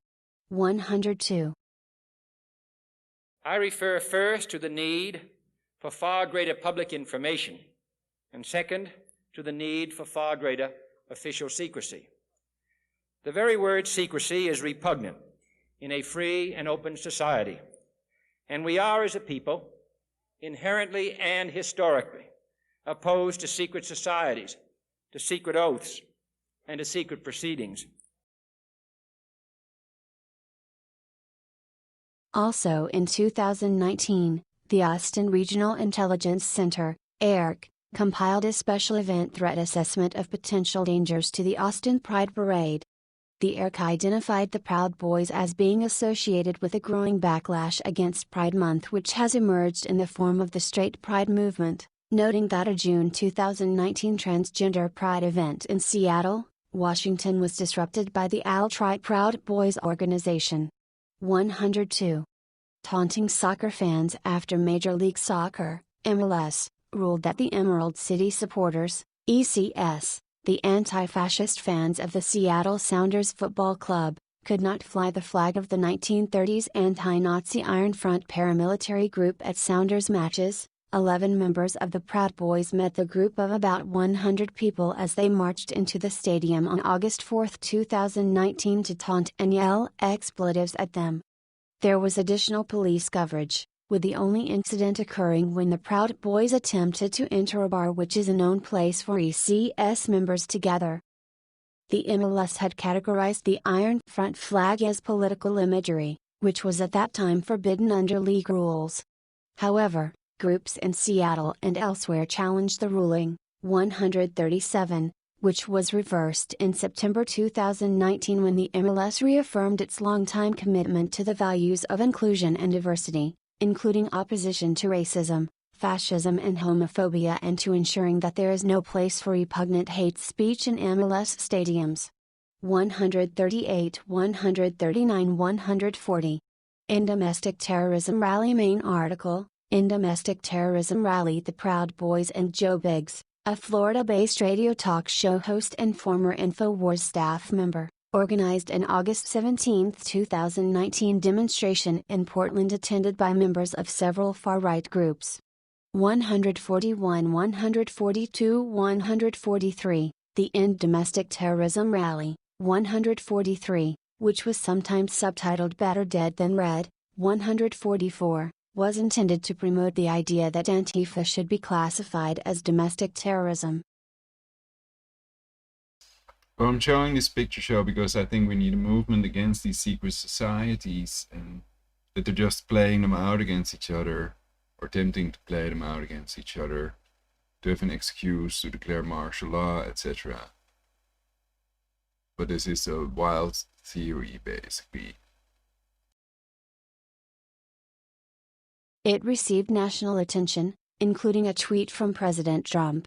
145, 146, one day prior to the rally, Patriot Prayer's Joey Gibson, who had organized similar events in 2017 and 2018, was taken into custody on charges of felony rioting during a May 1, 2019 incident.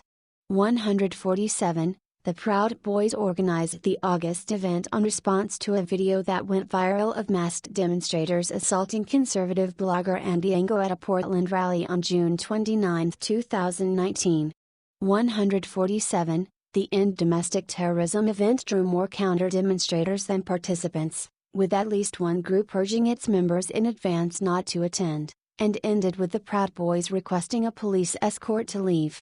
142. Bon Air Fire Company in September 2019, Haverford Township, Pennsylvania, announced that one of its volunteer fire companies, the Bon Air Fire Company, had been permanently relieved of duty at the end of business the previous day because of its unwillingness to dismiss a leader in the fire company, Bruce McClay Jr., who was in the initiation process of joining the Proud Boys. McClay had offered his resignation, but the fire company had declined to accept it. 148, 149, 4 days after the township cut ties with the Bon Air Fire Company, the fire company reversed its decision and accepted McClay's resignation, saying its initial decision to refuse it was a mistake. This cleared the way for the township to reopen the company. 150. Anti-BLM protests and COVID-19 misinformation. The Proud Boys at a Second Amendment rally in Richmond in January 2020. The Proud Boys attended a large Second Amendment rally in Richmond, Virginia. They are opposed to Black Lives Matter protests and see attempts to remove statues of Confederate leaders and other historical figures as a left-wing plot to destroy American history. 151. On May 10, 2020, a bulletin on COVID-19 protest disinformation campaigns by the Colorado Information Analysis Center, CHAC, described how the Proud Boys, a far-right extremist group, has been active in spreading conspiracy theories regarding COVID-19 on Twitter, Facebook, and Telegram, suggesting that a faction of elites are weaponizing the virus, and a vaccine would likely be a tool for population control and mind control. 102. The CHAC Bulletin also warned that spread of disinformation has the potential to cause civil unrest and mass panic. 102. On May 30, 2020, Facebook officials reported that internal systems flagged activity from Proud Boys-related accounts encouraging armed agitators to attend protests following the killing of George Floyd. 45. The group remained active in the Pacific Northwest and had a dozen chapters in Idaho, Oregon and Washington by 2020. 152. In June 2020, members of the Proud Boys rallied at the Capitol Hill Autonomous Zone in Seattle, Washington, in an effort to confront protesters. 151. The Proud Boys at an Ohio event in 2020. Washington resident and Proud Boys member Tuzla Tiny Toes, known for brawling in the streets of Portland and Seattle during political protests, 153, was arrested in Washington on August 28, 2020. 154, he was wanted for multiple probation violations related to his 2018 misdemeanor assault conviction that left a protester with stitches and a concussion in June 2018. 154-155, Toes, previously affiliated with Patriot Prayer, had been observed participating in other assaults with members of the Proud Boys, including an assault at a Clark County, Washington mall in May 2018. 156, and an assault in Seattle in June 2020. 155. Texas-based Proud Boys member Alan Sweeney was arrested on September 30, 2020 and held in Oregon on multiple assault charges, pointing a firearm at another, unlawful use of a weapon and unlawful use of tear gas, stun gun or mace. 157. Sweeney had been recorded firing airsoft pellets at protesters and journalists, and at one point brandished a revolver at his opponents during a Portland, Oregon protest in August 2020. 158. I'm wondering, can't they have a ban on weapons? Also, if people are allowed to open carry, if they have a license. A ban on 16th of January, basically. Or what other measures can they take? And shouldn't the FBI make clear what group they're talking about?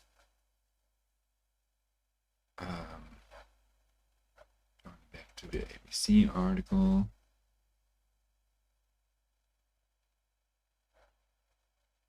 What's this one?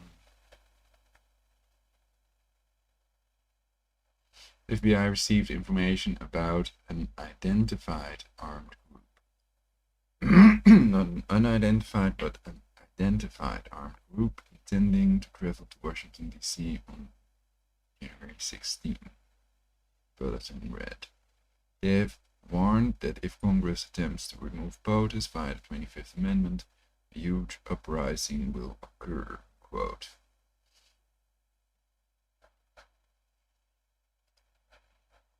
So the idea is to prevent it somehow. I think they'll use it as an excuse to impose martial law, and that it's not in the benefit of the people above all.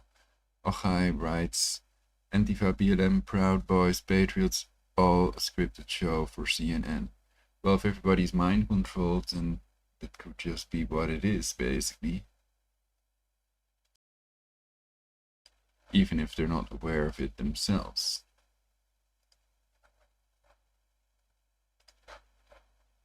On October 1, 2020, The Guardian reported several United States agencies variously described the Proud Boys as a dangerous white supremacist group, white supremacists, extremists and as a gang, with law enforcement showing concern about the group's menace to minority groups and police officers, and its conspiracy theories, including COVID-19 misinformation and conspiracy theories. 102.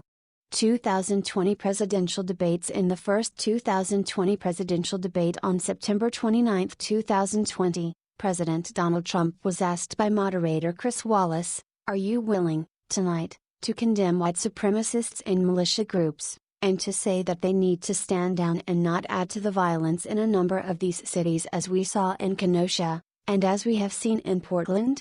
Trump replied, "Sure, I am willing to do that." He then asked for clarification, saying, "Who would you like me to condemn?" Wallace mentioned white supremacists and right-wing militia. During the exchange, Democratic presidential candidate Joe Biden replied Proud Boys and Trump replied, Proud Boys, stand back and stand by, but I'll tell you what, somebody's got to do something about Antifa and the left, because this is not a right-wing problem. 159. Shortly after, Joe Biggs, one of the Proud Boys organizers, shared through his Parler social media account a logo with the president's words stand back and stand by. 160. External video icon The Proud Boys, how the right-wing extremist group gained prominence. The Washington Post, September 30, 2020. One researcher said that Proud Boys memberships on Telegram channels grew nearly 10% after the debate. The Washington Post reported that Trump's comments were quickly enshrined in memes, including one depicting Trump in one of the Proud Boys' signature polo shirts. Another meme showed Trump's quote alongside an image of bearded men carrying American flags and appearing to prepare for a fight. 161. On September 30, President Trump clarified his statement, stating that he doesn't know what the Proud Boys are and that they should stand down. Let law enforcement do their work. 162-163. On October 1, Trump said on Sean Hannity's show, I've said it many times, and let me be clear again, I condemn the KKK, I condemn all white supremacists. I condemn the Proud Boys. I don't know much about the Proud Boys, almost nothing, but I condemn that. 164, 165, 166. During the second and final presidential debate on October 22, Democratic candidate Joe Biden mistakenly referred to the Proud Boys as Poor Boys, a slip that went viral on social media. 167. Reclamation of #Proud Boys on social media in early October 2020, a campaign from the LGBT community on Twitter, seemingly started by actor George Takei, was launched to reclaim the hashtag Proud Boys from hate and bigotry, to inclusion and joy. 168-169, the hashtag was previously used by the group to identify bigoted content, but it began to be taken over by positive messages celebrating LGBT families and communities, with photos of gay friends, families and memes. 170.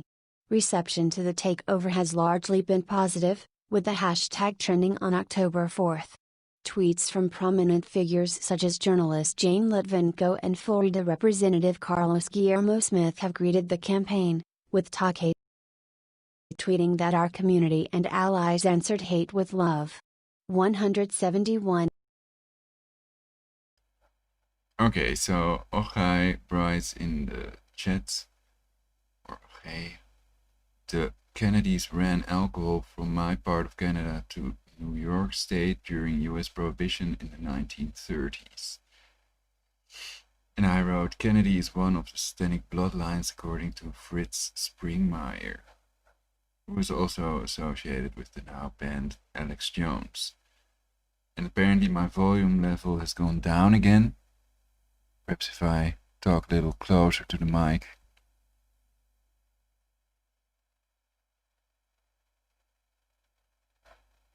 So I have to adjust that setting, it's auto-adjusting. But for now it will just have to make do. 172. The Canadian Armed Forces in the United States also tweeted out support, with a picture of Corporal Brant Kinney kissing another man, with the Royal Canadian Navy. What a long story about Proud Boys. Incredible. I remember looking at the wiki article not so long ago, and I think it was a lot shorter than it is now. And the account for HMCS Winnipeg, that Kinney sailed on, retweeting. 172, in a later tweet, the Canadian Armed Forces in the United States posted, if you wear our uniform, know what it means. If you're thinking about wearing our uniform, know what it means. Love is love. 169.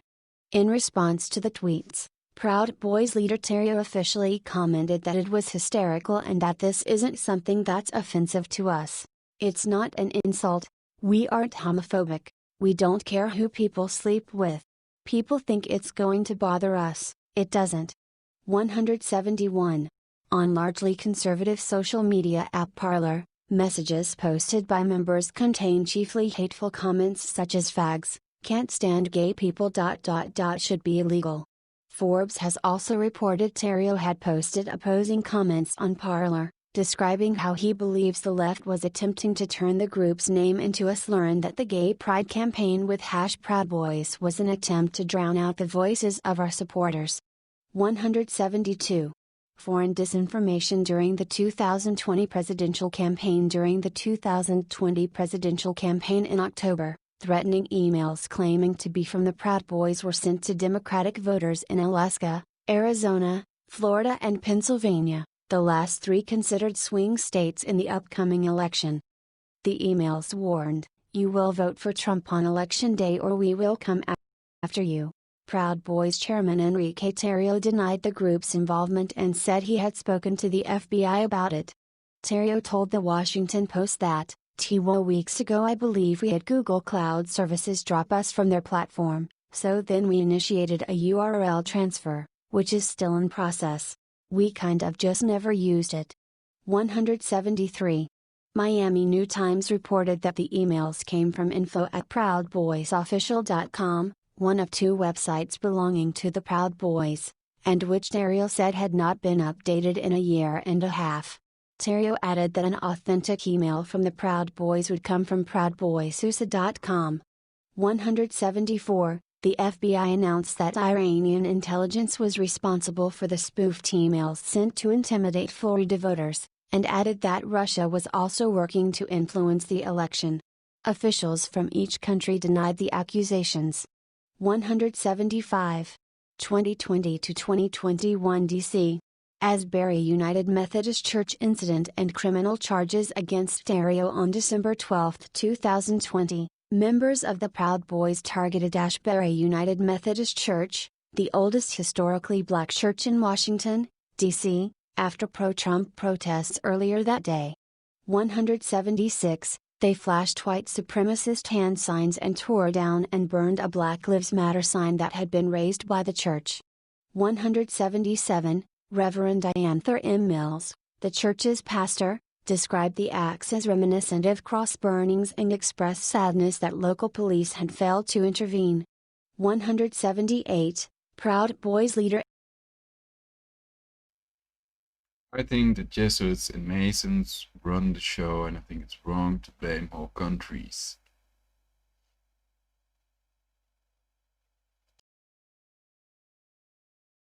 Enrique Theriault attempted to claim responsibility for the incident, which police have designated a hate crime.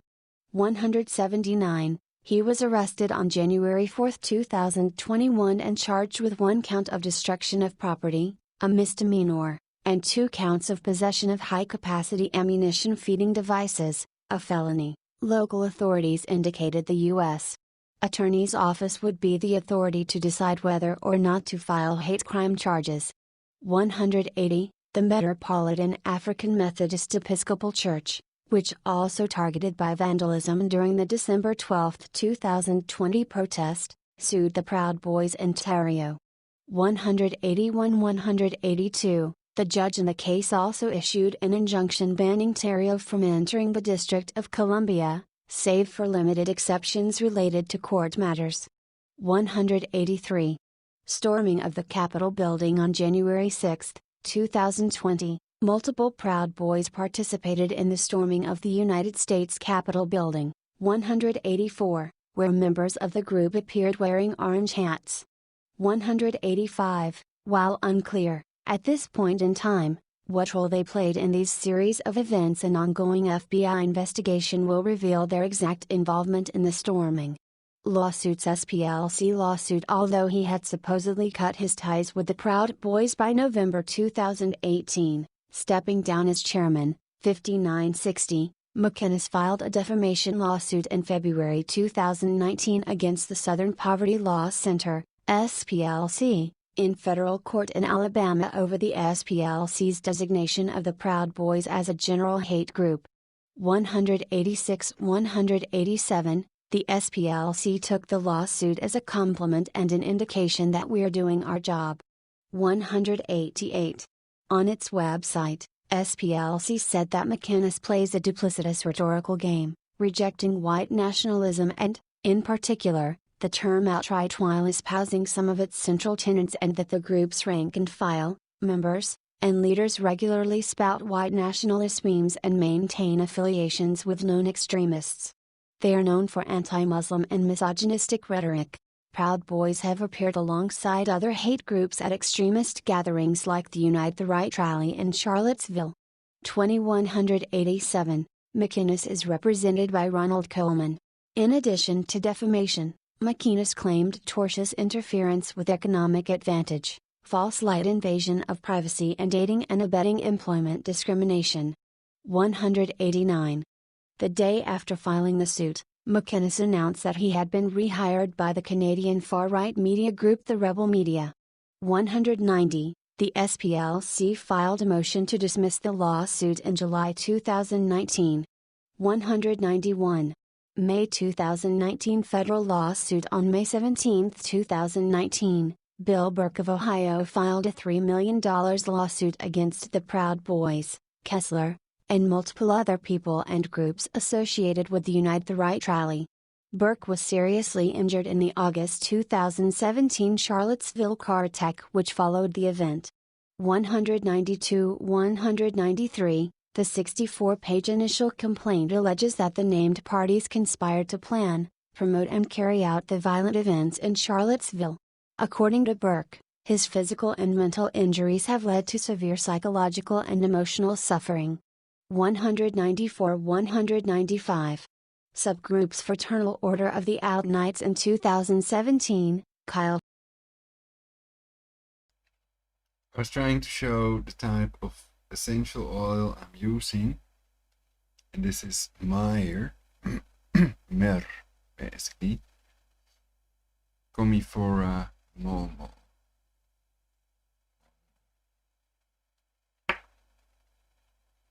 It's really nice, and I think it's also a good combination with vetiver.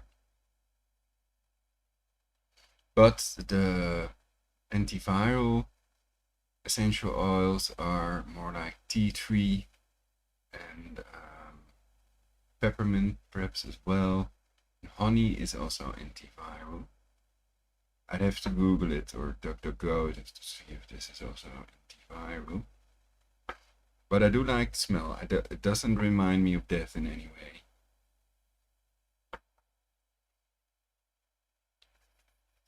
It's really quite wonderful. Chapman, nicknamed Bay Stickman after the 2017 Barclay protests, formed a paramilitary wing of the Proud Boys called the Fraternal Order of the Out-Knights, Folk.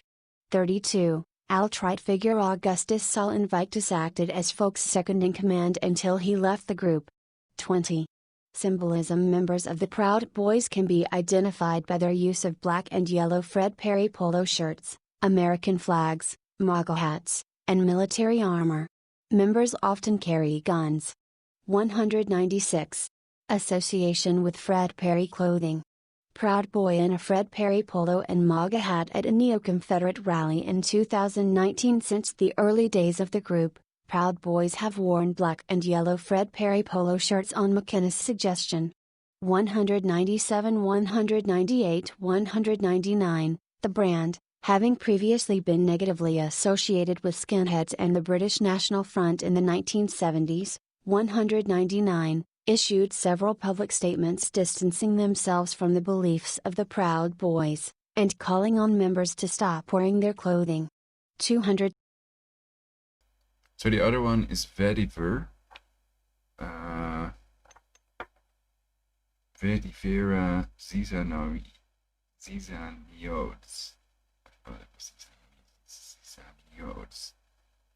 And this is from volatile, so be careful that you get the natural essential oils and not nature identical. They can put 100% natural on the nature identical oils. There are videos on YouTube that show how they make these essential oils, how much plant material they need to produce 10 milliliters of essential etherical oil. So these prices of fake oils usually give away that they're fake, incredibly low prices, nice bottle, 100% naturals on the packaging, etc., but it's fake. And the only way to find out is getting it tested in a lab, and then the, what do they call it, markers give away that it is not natural but nature identical, basically. There's also a video on YouTube about it.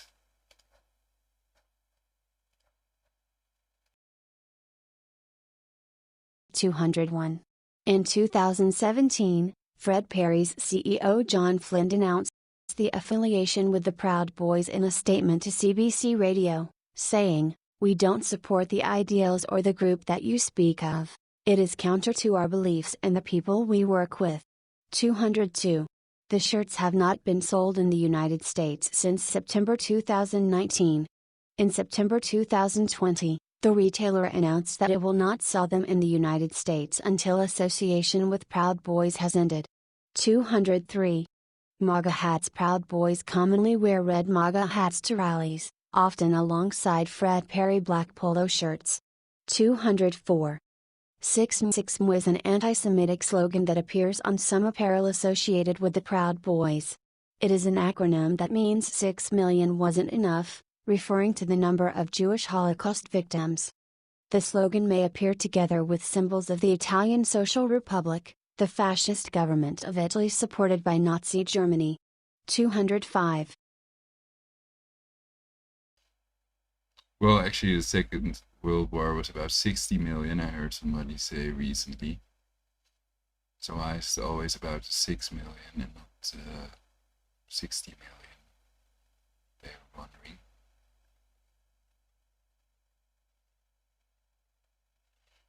But to what extent is Trump associated with the Proud Boys, I was wondering.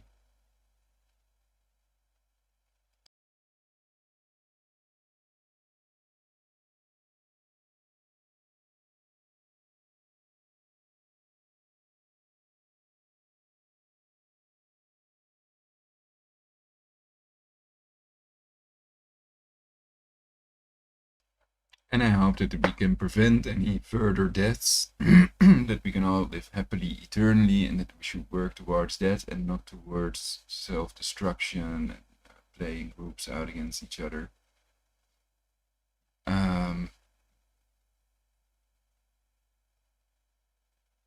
So I still see Adolf Hitler as a bad guy.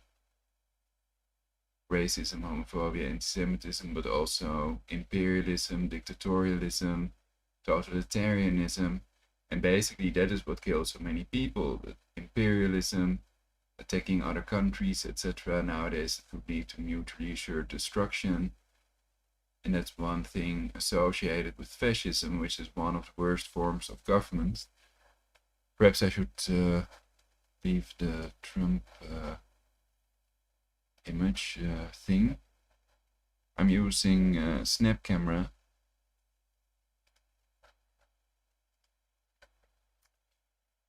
So yeah,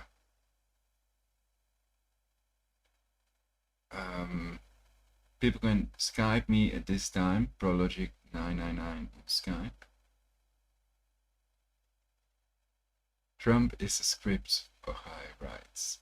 Well, many people think these presidents have their own handlers, basically. I don't know if it's known with Trump who his handler supposedly is,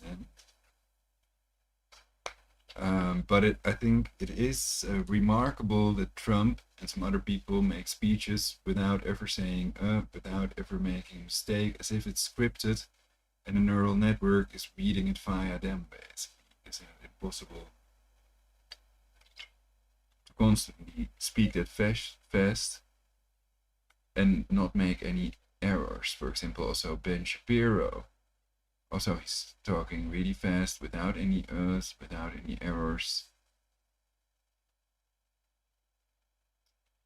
Well, theoretically, it is possible if they are trained speakers and very good at it. Perhaps the neural network has nothing to do with it, so it's not proof that they're controlled by a neural network. They're robots or clones or whatever some people believe. And I think these people may be kidding as well, so they don't really believe that they are clones.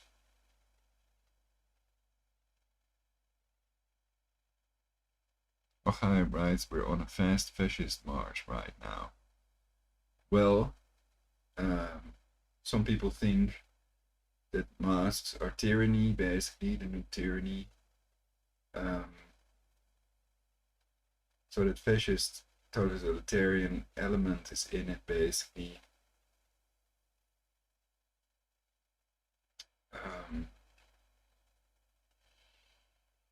What can I say about it? 2 boys died in China, I covered that, of course. 2 boys died in China while wearing a mask during gym class. But we don't hear the government warn, don't run with masks on.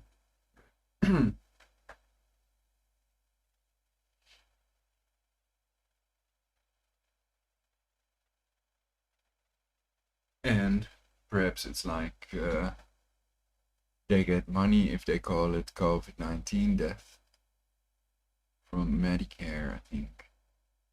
So let's get back to the picture show. Cold hard cut. So I can roll. But some people think that they are behaving like fascists. And they've also made Trump-Hitler comparisons.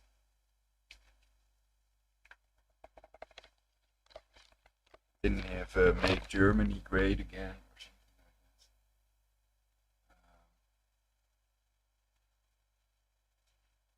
like that. Ochaye writes, big corporations, get my mic, big corporations are calling the shots, decimating small business. Well, some people think that, yeah, that some billionaires have made billions from this pandemic. As I've made clear in previous broadcasts, a record number of 290 CEOs left before the pandemic was declared. The reason many think that they knew about this in advance.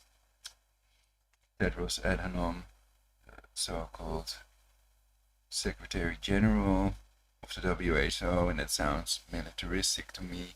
And you'll owe nothing and you'll be happy sounds communistic to me.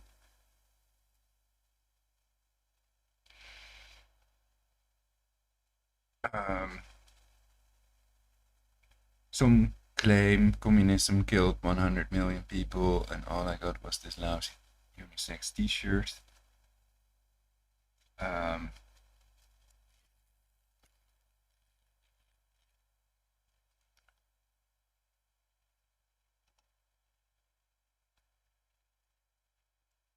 So what can we do about it is the question. What is best for the people above all? I think we're not in a true democracy.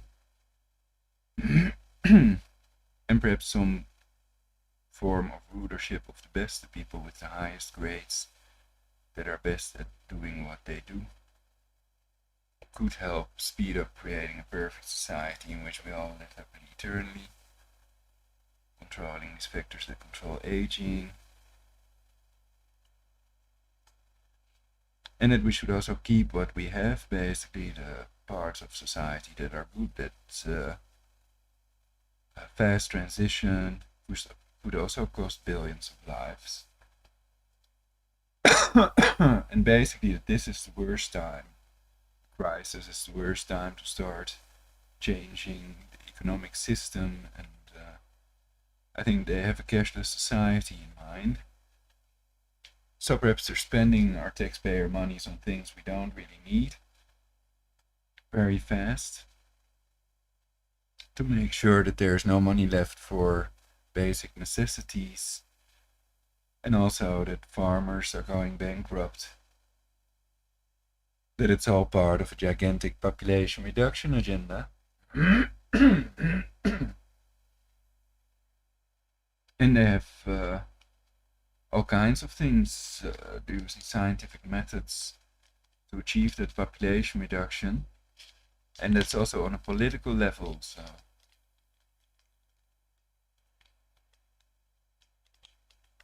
not just chemtrails, nanobots, and GMOs killed 37 people. GMO in a food supplement.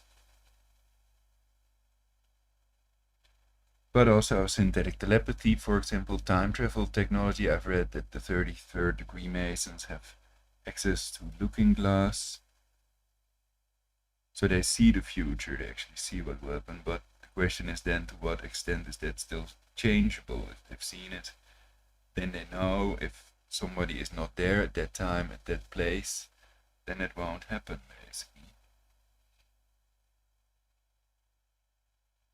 In theory.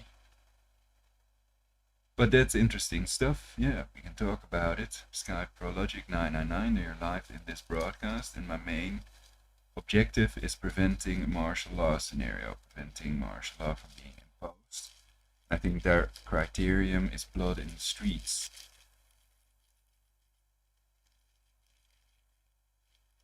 I only know about Ashley Babbitt, that she was shot by a Capitol police officer.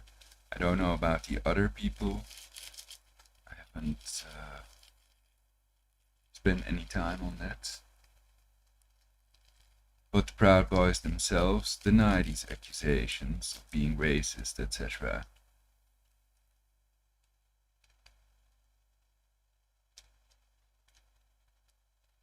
And I don't know if that's their current leader, but he's not super white by skin color. Of course, color is only skin deep, and I'm opposed to racism.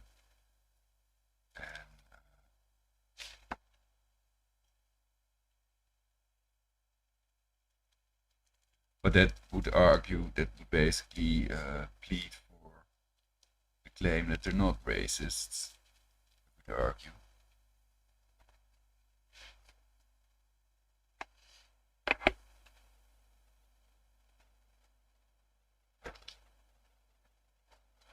Categorizes, I'd have to look that up.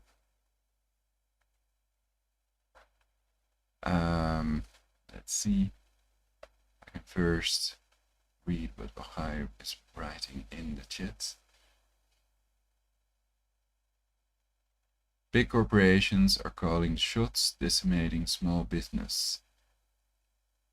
Well, supposedly, the Jesuits in control of the intelligence agencies that control the human mind are in control, and many people of these corporations are Freemasons as well.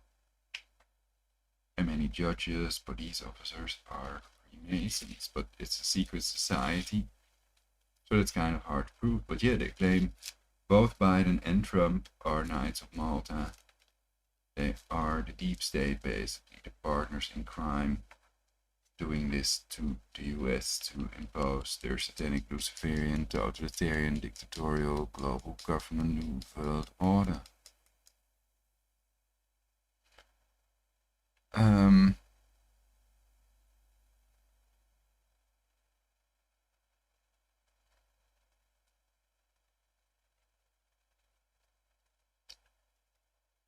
But you might be right that big corporations are calling the shots.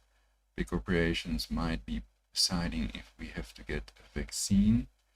Okay, right.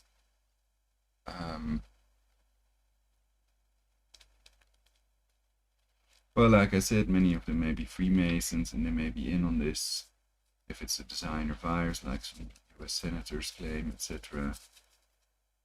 And the RATG 13 study proves it, according to some. I'd have to read it again for myself to say, well, that proves it, or that's not proof whatsoever. And of course, they'd have their people to deny it if they have that much power and influence. If they are exposed, then they'd have people denying it for them. And I've read that Soros and Gates may be funding these fact-checker websites or fact-checkers on Facebook or whatever. I covered it in previous broadcasts if you want to know the web address and the claims, but you can easily Google, DuckDuckGo, everything. I can check it out again, fact-checker websites.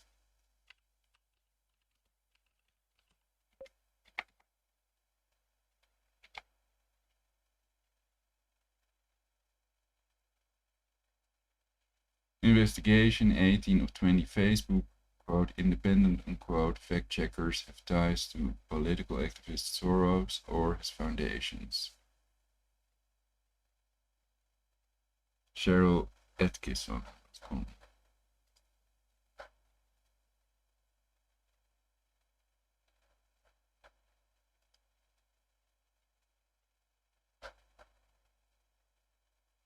George Soros and Bill Gates funding Facebook's fact checkers, newspunch.com. Perhaps I should be reading that then.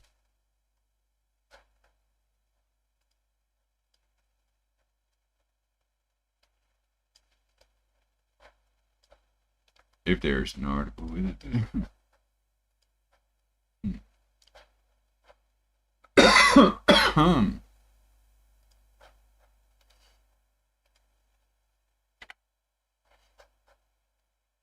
So yeah, I've already explained why DuckDuckGo may not be anonymous either, and why I'm using it anyway. But they claimed to be anonymous.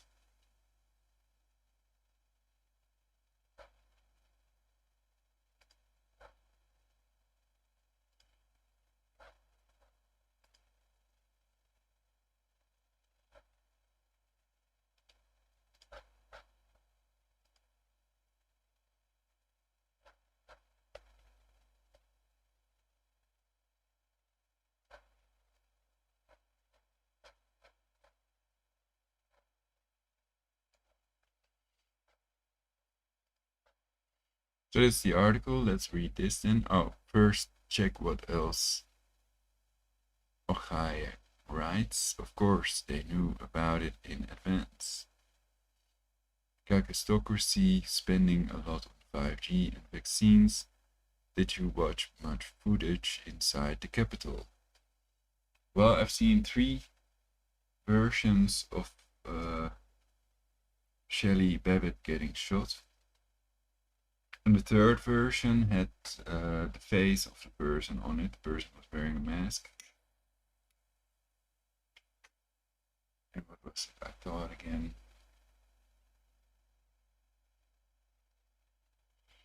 Is the person wearing a wig or something, I thought.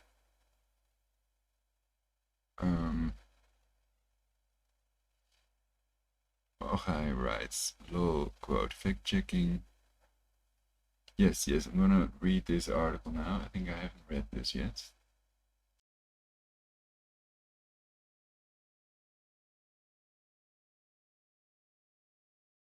George Soros and Bill Gates funding Facebook's fact-checkers. December 27, 2016. Newspunch.com.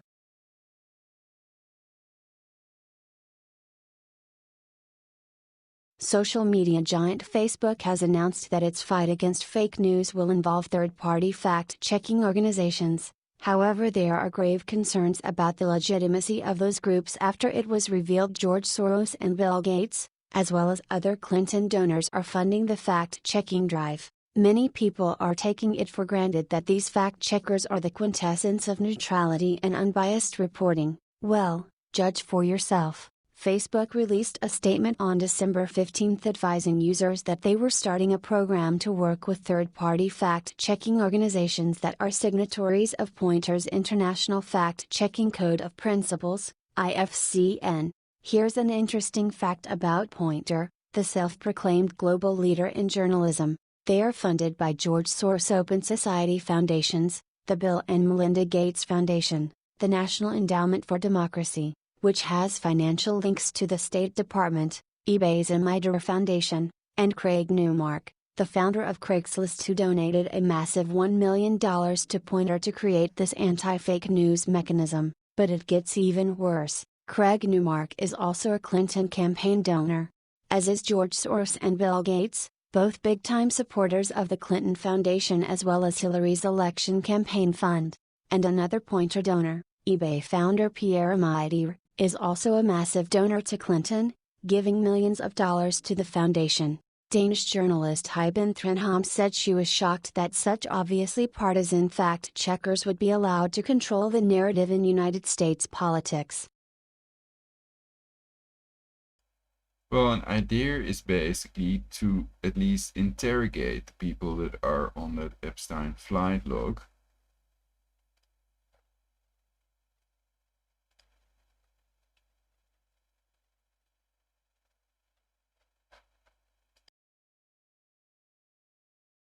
It gave me goosebumps to hear those names because they have actually a very strong political agenda. It's like there are a lot of people who think that it's dangerous not to be able to control the media, so to sort out what is supposedly the real news and the fake news is actually a way to control the narrative. So if you want to be in opposition to these political powers, then you are going to be censored. Of course, this is a kind of censorship. Welcome to 1984's Ministry of Truth, where only selected facts are allowed to exist while other facts that don't fit Washington's neoliberal narrative will be labeled fake news and suppressed.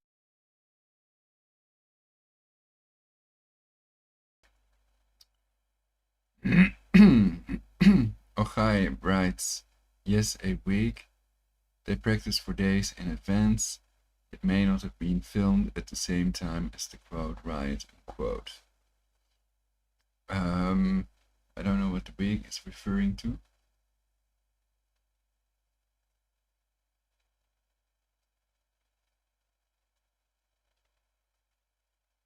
Soros and Gates sigh. Hi, right. But I don't know if it's... Well, I've read someone else wrote that Bill Gates is supposedly wearing a wig, but I doubt that.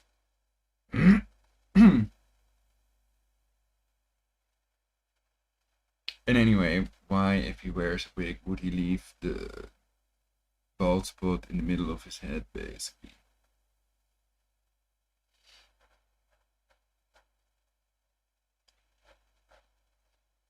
Or are you referring to the wigs? The wigs are coming or something? What was the wig? I just have to wig it. I don't remember what it means. So I was born in Amsterdam, not in the US.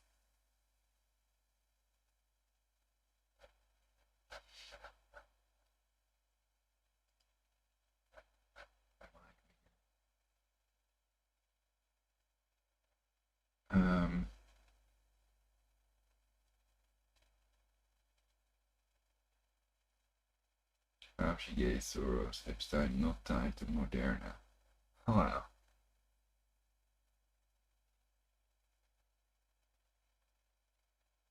Well, isn't Bill Gates tied to Moderna somehow?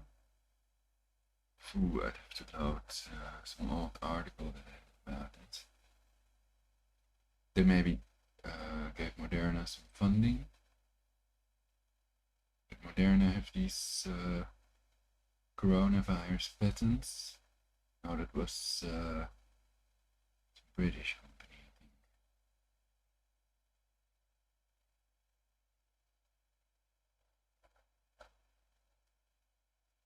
I'm loading some articles, then I can check perhaps.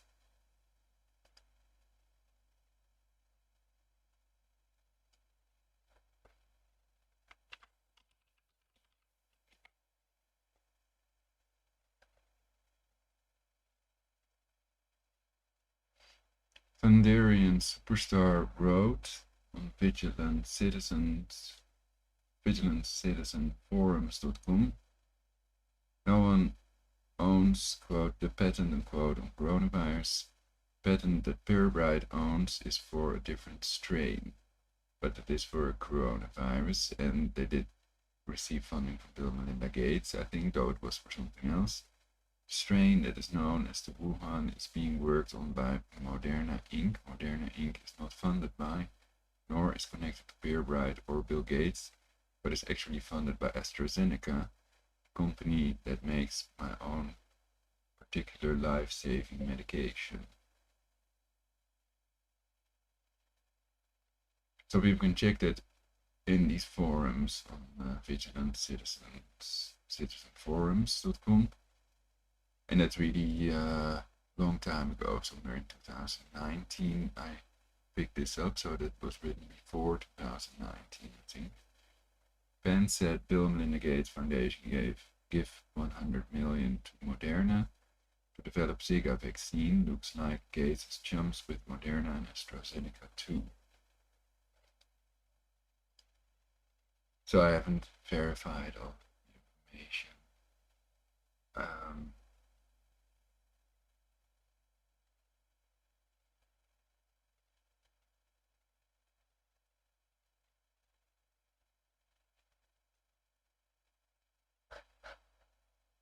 Okay.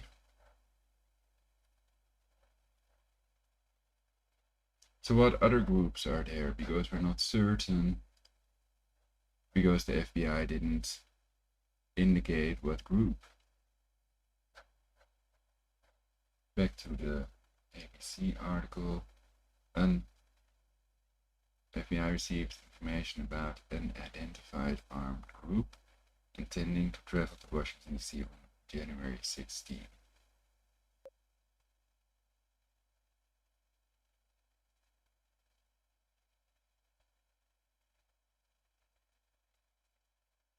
Could it be any other group?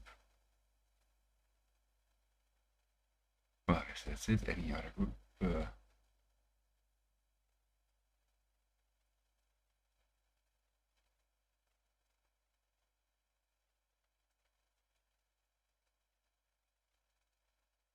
So then we're looking for a right-wing group that is armed.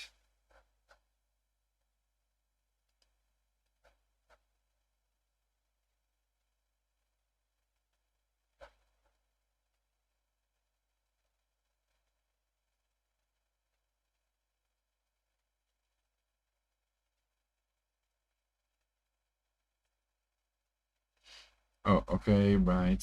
I thought you said the woman shot in the US had a wig. Sorry. Been to Adam many times.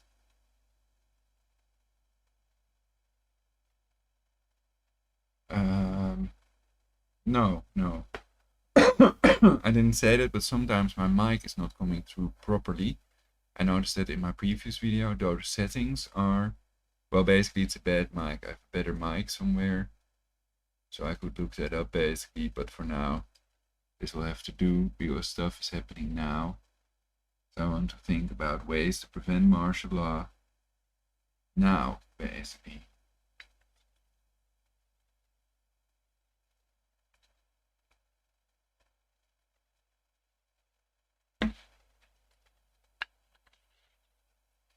Because I don't want to end up in a compact city of Bill Gates, really. Oh, Amsterdam, of course. I thought Adam. Perhaps Adam Curry or whatever.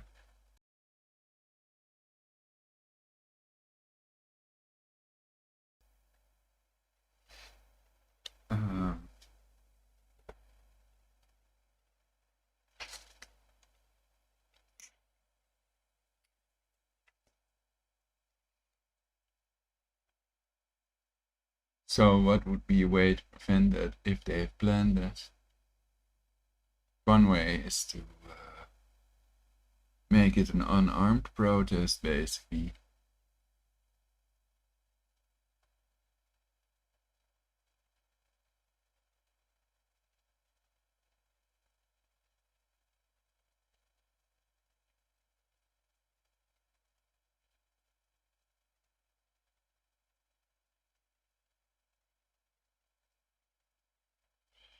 We gotta wake people up, Ulrich, yeah. I'm already awake. We have to awaken the global population to these population reducers and their evil martial law plans.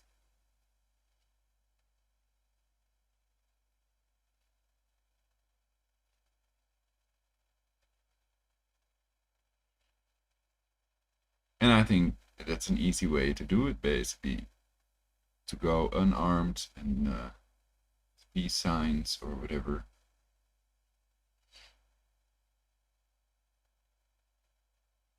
And I'd have to investigate voter fraud. Do you have any information about that, Ochaye? I haven't researched it yet, as I've explained in my previous video, because I think if they used a computer to count the voting results, then it can be remotely controlled anyway, with the Tesla Radiant Energy patent.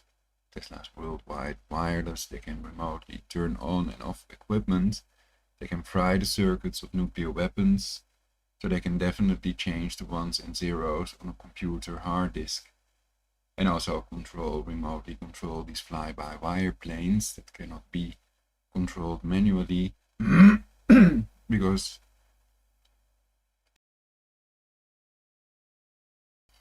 because the hydraulics can only be controlled electronically. So if they can take control of the flight computer, they can control the plane. The pilot cannot control the plane anymore.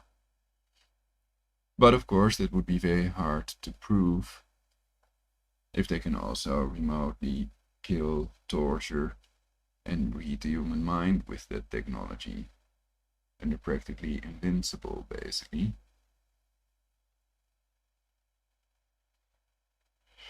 So I hear nobody talk about switching off the mind control machine or anything like that. Ochaye writes, they just ramped up the lockdown conditions here. Stay-at-home businesses to close at 8 p.m.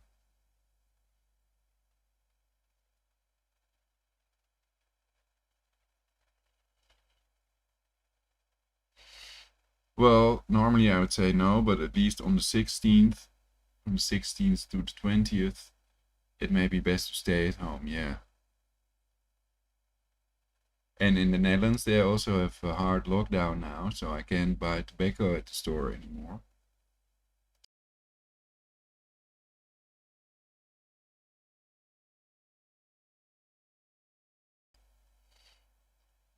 And it means that stores that don't sell vital stuff, food and stuff, have to close now. So they're gradually imposing more measures and also becoming more severe, basically. There was so much about Dominion voting systems illegally influencing the election. Yeah, about that, I wonder how many votes were supposedly from these election machines. All the votes or only a small part of the votes, all over the internet, completely denied by the mainstream. I've seen a video about a guy that worked at Norton, I think, antivirus makers. And he bought a Dominion voting machine, and he showed how what the log looked like, and that also had a TCP/IP program. So theoretically, they may have dialed in to have the voting results they like, basically. Perhaps it's that easy. So what would be wise? Maybe registering the names of all the people that voted, so then they can verify if the votes are correct, and then they know of each person what they voted. And that can also be protected to a certain extent. May only be used by people that check if the votes are correct, if there's no fraud, or something like that, or vote by hand.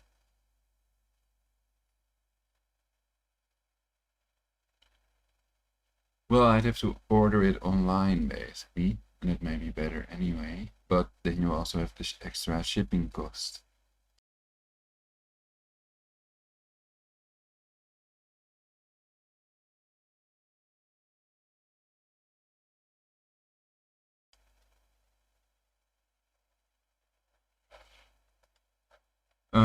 So we can check what else is going on in the world today.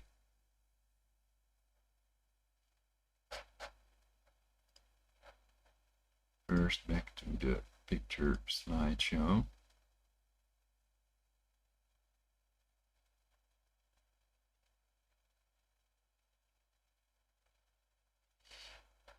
And another idea is for counter-protesters to stay at home. And they're using these hybrid insects to make my voice fade, so I've been coughing for 20 years. It's nothing new. As you can see in my videos, also my previous YouTube channels. Try something.vegetarian and the future channel. And of course, Perfect Society.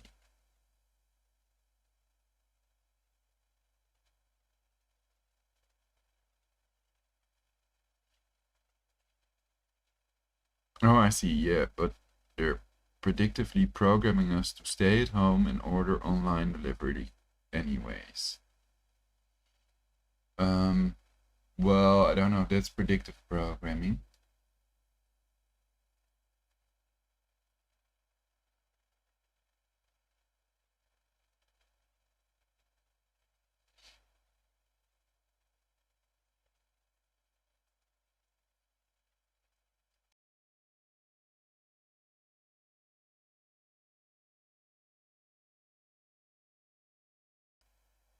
But it's the ultimate divide to defeat, and of course lots of people have gone bankrupt, lots more will go bankrupt, and it will create millions or billions of homeless people. A crisis big enough to impose their satanic Luciferian, totalitarian, dictatorial global government theory.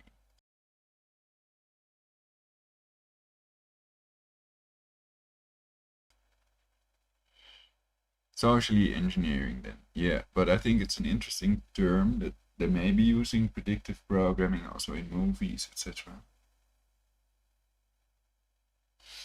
And I'm gonna get some lemonade or something. Perhaps I should get some tea. So, I'll be right back. Let's see. There's another. Oh yeah, I have a picture of Tesla plasma shield. Perhaps we should all ponder on this. This is 3 kilometers in diameter. Chinese Tesla plasma shield. The only picture of a Tesla plasma shield online. And this is the only thing that can protect us against brainwave alteration and remote torture. For example, with 95 gigahertz, the 5G crowd control system also uses that frequency. And these crowd control boxes are, for example, near Amsterdam Arena. And that's now part of the 5G system as well. And of course, they can also do that with scalar technology, as I have explained in my previous broadcasts. So a Tesla plasma shield is a visible shield, and perhaps they can make a mini version, a Tesla plasma shield halo that protects our brain waves.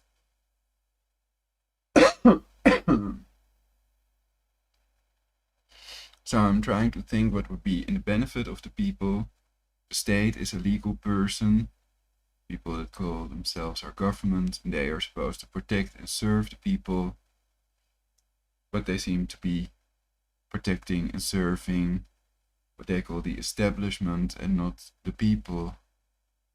I've tried to press charges of incitement to commit genocide against people with book quotes that prove beyond any reasonable doubt that they want to reduce the global population, and if these people are also in the government, for example, you have Kissinger with Global 2000, then that can be a threat to humanity, obviously, and they should be arrested,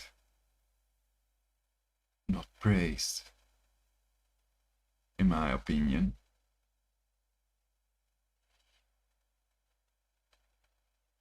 Socially engineering. I could DuckDuckGo it. Yeah, the homelessness is stark now in my town. People actually sleeping on the streets. Never saw that before. Services are overloaded. High rights. Cacostocracy is ruled by the worst in society, by the way. Wow. So that's extremely unlikely to be the best form of government.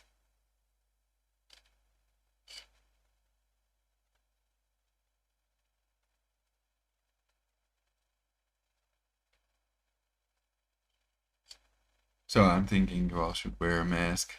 Cacostocracy. Do we have a cacostocracy already?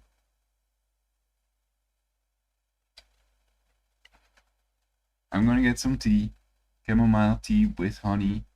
It's quite bitter at the moment, so I will add some more honey.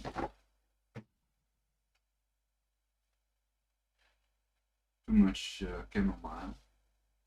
But it's also to make my blood thinner, so if you have very thick blood, then don't use chamomile, at least not without using some vitamin K foods like bananas or tomatoes, etc. that make your blood thicker, basically, and people can get that checked at the hospital normally. And I'm also, of course, trying to not say anything too shocking, but to be funny and entertaining anyway, so it's not always, it doesn't always make sense, but it's from a good heart. I'm getting tea.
So that's basically the new thing I thought of. They can stay at home if it's illegal to go protesting anyway.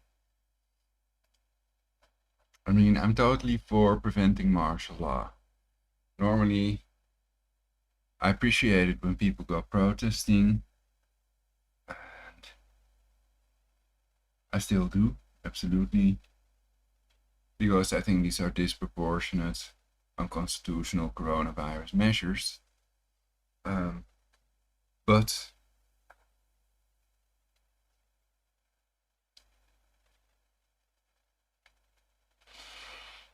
I'm sniffing some chamomile.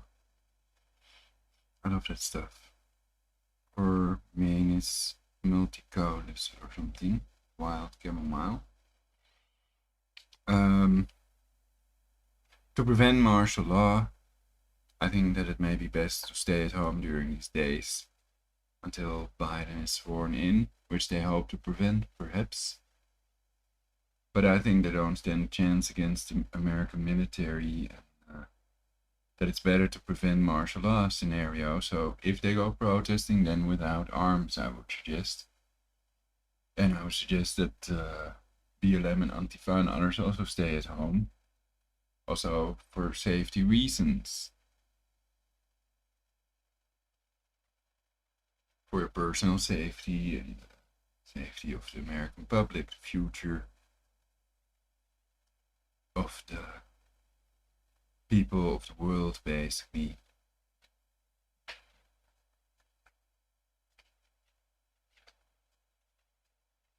Getting tea and boiling water now.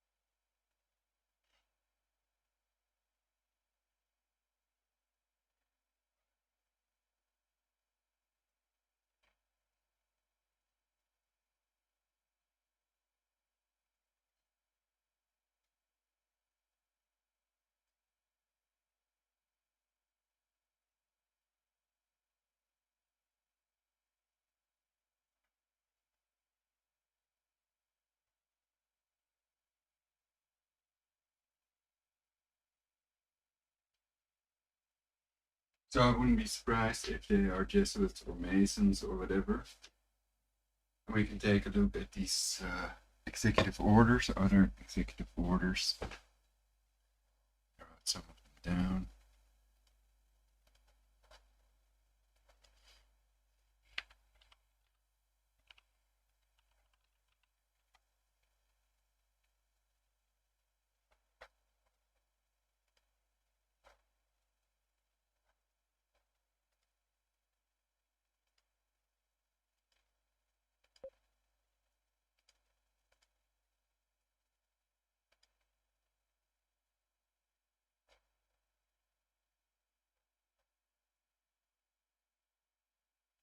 So 11,000, Executive Order 11,000, the seizure of all civilians for work under federal supervision.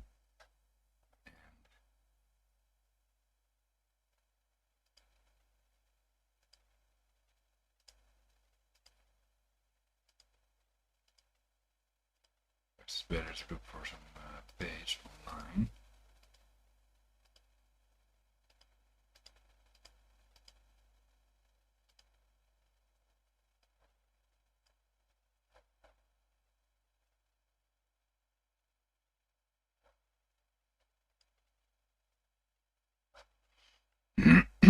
$10,998 seizure of all food resources, farms, and farm equipment.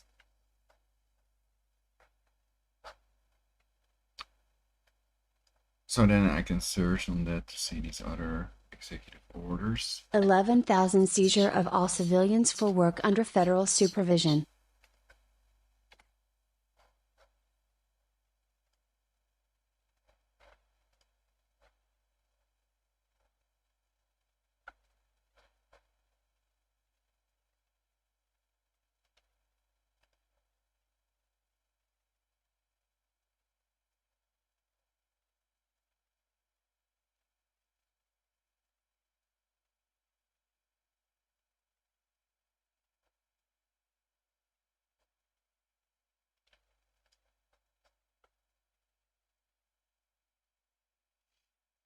FEMA list of presidential executive orders on sweetliberty.org.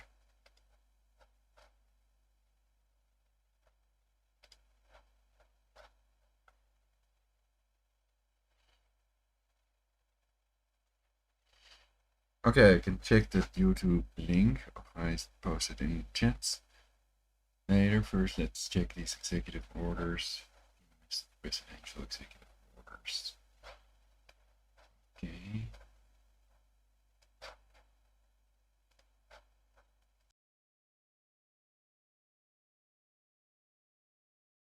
So this is on sweetliberty.org. Executive Orders. The FEMA list of presidential executive orders. On February 16, 1962, President John Kennedy signed several executive orders which would allegedly give certain dictatorial powers to appointed bureaucrats in the event a national emergency should be declared by the president, whichever president is sitting in office at the designated time. At the president's discretion in any time of increased international tension or economic or financial crisis, the E.O.s could theoretically be enacted. These E.O.s signed by Kennedy would give authority to the Federal Emergency Management Agency to control communications, energy, food, fuel, farms, transportation, highways, railroads, inland waterways and seaports, health, education and welfare, drafts citizens into workforces under government supervision, relocation of populations, designates areas to be abandoned as unsafe, relocates communities, and controls all public storage facilities. On February 27, 1962, Kennedy signed EO 11051 designating FEMA as the authorized agency to implement the above orders, and which authority can be redesignated by the original authority. President Nixon signed EO 11490 combining all the above to be enacted in one fell swoop. On July 20, 1979, Carter added a few minor amendments to them, and, in June 1994, then-President Bill Clinton signed EO 12919, which appears to encompass all of the E.O.s. We have found no executive orders that would nullify any of the above, so it appears they are all considered to be on the books at the time of this posting. Given there is no constitutional authority for any president to declare a national emergency, we have wondered how the orchestrators of this plan expected to successfully execute the E.O.s. The plan for total control of every aspect of our lives has been under construction for a long time. As you read these executive orders, bear in mind that they mean nothing by themselves. They are not law, nor can they become law by and of themselves. However, under legislation that is currently pending in most, if not all, states, they could potentially take on significant meaning. The Emergency Health Powers legislation, pending in state capitals all across America, if passed, would give the governor the power to declare a state of health emergency by executive order. He then would be able to hand the reins of power to whomever he chooses, including the state's emergency management agency, which could essentially act as an arm of the Federal Emergency Management Agency. Apart from, and sometimes combine with, these Emergency Health Powers Acts are varying forms of anti-terror bills that are virtually redefining the words terror, terrorism, and terrorist. States are busy right now, creating their own versions of the Federal Office of Homeland Security. So it also reminded me of Michael Jackson as Captain EO, the abbreviation Executive Order EO.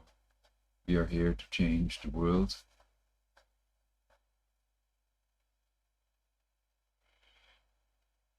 And something he's still alive and he'll get a fake resurrection in the time of the fake messiahs, basically.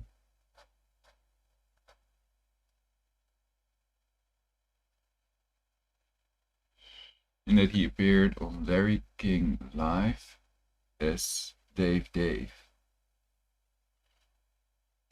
And that the eyes and the voice gave away that he's Michael Jackson.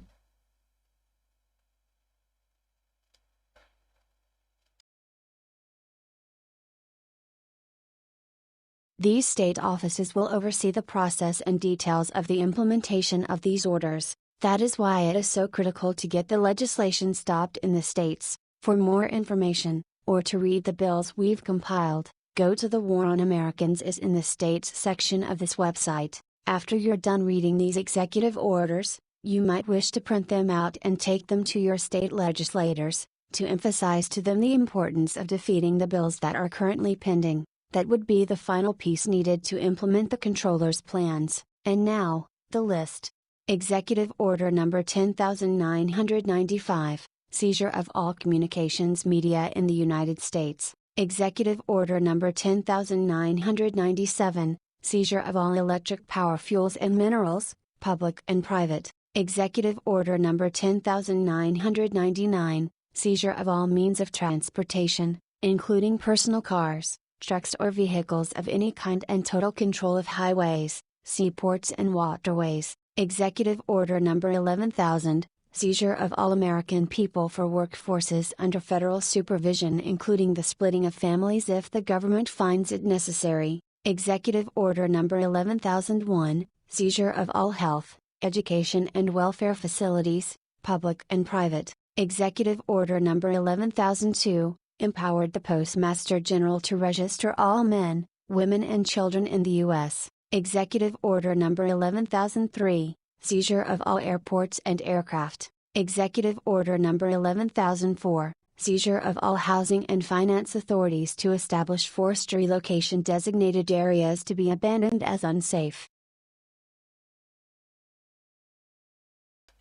So I think we should prevent this scenario where all US citizens end up in the Q camps.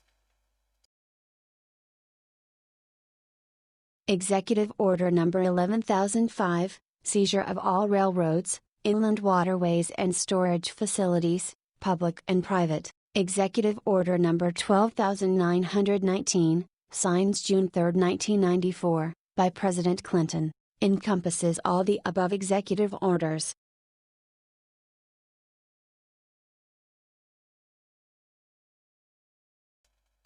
Ochaye writes in the chat, the US was under FEMA when Trump declared a state of emergency.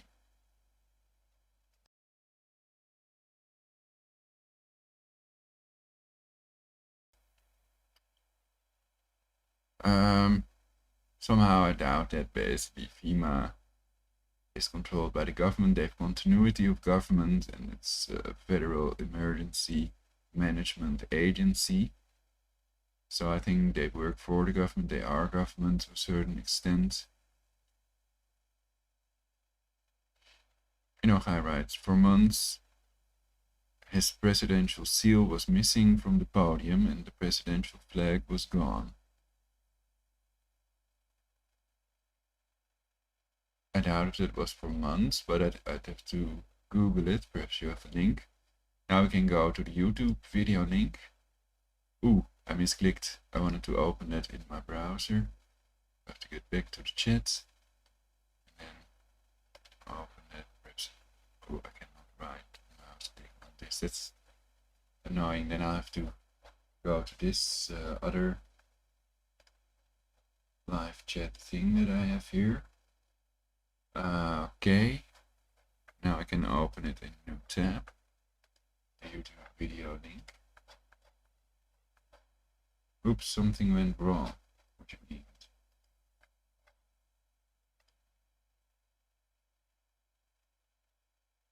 Just opening, oh, it's the studio YouTube link.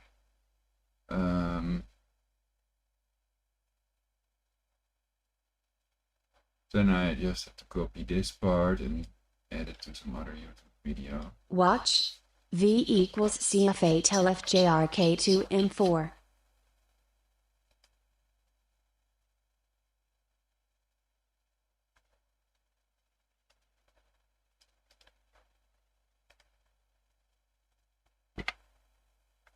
Well, some people are trying to bring it about instead of prevent it, basically.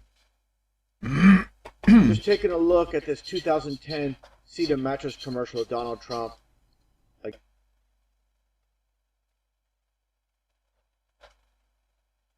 Donald Trump mattress commercial with hidden message by Fahar Kakir. 16,773 views according to the YouTube counter, and 232 likes, 44 dislikes. Well, I think I may have seen him before. It's I think it may be interesting, so let's take a look at this.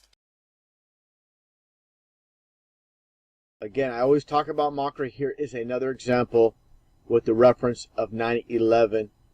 You have these sheep on these pillars, of course, the twin pillars representing Freemasonry. Of course, you see the 9 and 11 in the mockery of the sheep themselves. Completely ridiculous how people... Well, basically, I've shown the coat of arms of Loyola University, Jesuits, basically, that has that witch's cauldron with the wolves dancing around it, and they see themselves as the wolves and the people as the sheep, basically. That's the story I've heard. And of course, that dehumanization is part of the 10 phases of genocide, which we can read about on genocidewatch.org, I think. Again, can't see what's taking place, how these people love to mock. And if you try to explain this to people that believe the official story of 9/11, again, that it was done by Muslim terrorists, of course, they'll rationalize it in their own mind. A lot of atheists believe. Some think it's a satanic joke because it's 9, 10, 11, not 9, 11. What they see in the media, they don't believe in God, so media is their God. These politicians are their God. They believe everything is just a coincidence. And this world was created by a coincidence, and everything after that is a coincidence. Give me a break. I'll play this commercial in its entirety so people can see what's taking place. What do you think of my Trump home mattress collection by Serta? Finally, the same luxury and comfort I demand in my hotels. Oh, they'll never count sheep again. Listen, why don't you come work for me? What do you have in mind? Something you were born to do. Welcome to room 9. Looking good, number 9. Looking good. Where's your dignity? Save now on this Trump Home Luxury Suites mattress during the Serta Luxury Suite Savings event. God, so media is their God. These politicians are their God. They believe everything is just a coincidence. And this world was created by a coincidence, and everything after that is a coincidence. Give me a break. Just taking a look at this 2010 Cedar mattress commercial of Donald Trump. Again, I always talk about mockery. Here is another example with the reference of 9/11. You have these sheep on these pillars. Of course, to play this commercial in its entirety so people can see what's taking place. What do you think of my Trump home mattress collection by Serta? Finally, the same luxury and comfort I demand in my hotels. Oh, they'll... Twin pillars representing Freemasonry. Of course, you see the 9 and 11 in the mockery of the sheep themselves. Completely ridiculous how people, again, can't see what's taking place, how these people love to mock. And if you try to explain this to people that believe the official story of 9/11, again, that it was done by Muslim terrorists, of course, they'll rationalize it in their own mind. A lot of atheists believe what they see in the media. They don't believe in... Well, according to sources online, Peter Hans Kolvenbach, at that time the leader of the Jesuits, ordered the demolition of the WTC.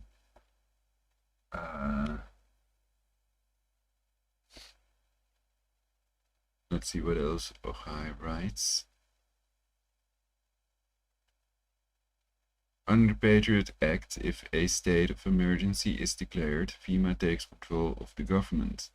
Some argue that the US is still under FEMA as the state of emergency hasn't been recalled. Well, I think that FEMA, or basically the government, can confiscate people's homes and use them as concentration camps also, basically, with incinerator ovens, as we've seen in the video. So some people claim that FEMA camps don't exist, but the ones on the video have these AGA gas incinerator ovens,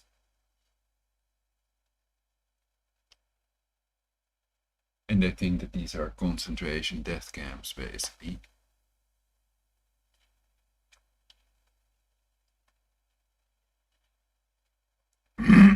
In the Simpsons, we see about, they talk about re-education camps.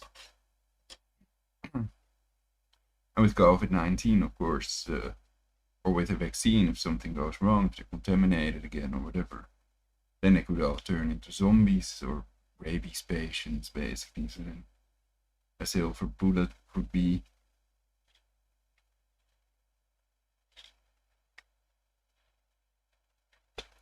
life-saving, theoretically. So I've covered the study that shows that colloidal silver destroys SARS-CoV-2. It neutralizes COVID-19, the study on Cytex Central, and these other two studies that are not specifically about SARS-CoV-2, only the one on Cytex Central is. I want them to research. And I have my proper disclaimer, so this is not medical advice, as I've made clear in previous broadcasts. Trump was Jesuit trained at Fordham. Verify. I heard that he attended Q school, KEW.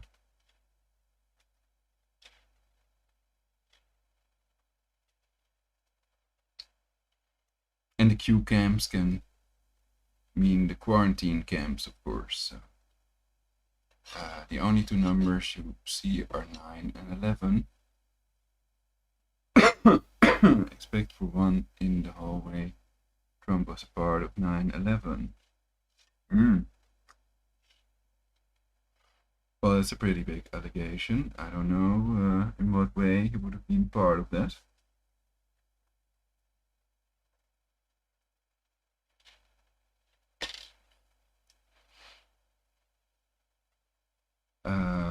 I've seen a video of Trump with Michael Jackson. But thanks for the video link. Perhaps you have more interesting information. David Beckman Show uploaded Yep, Trumpists planning even more violent riots. More violent in capital letters. John Berg is live chatting with the viewers.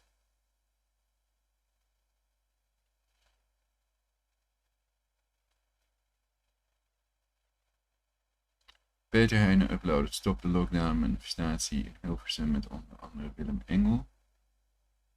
Awaken with JP uploaded Big Tech cleans house, everything we want you to think. Well, they don't want us to think, I think. Blazing Press uploaded military police in DC prepare for arrests of lawless ones. De Gulden Middenweg uploaded number 90. Veritas was Libera Bit. Peppy and Cocky. I used to watch this Dutch television. Ben Shapiro uploaded Unreal Antifa demands any NGO's book be removed from Portland bookstore.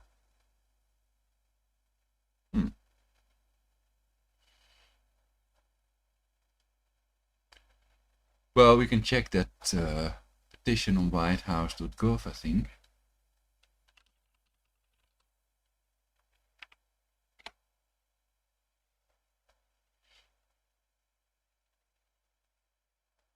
We call for investigations into the, quote, Bill Melinda Gates Foundation, quote, for medical malpractice and crimes against humanity. 688,000 signed it. Almost 700,000. 100,000 was the goal to get a response from the White House, etc. Indict and arrest Moon Jae-in for smuggling the China virus into the US and endangering the national security of US and ROK. That's signed by 1.25 million people. More than 1 million people signed that one.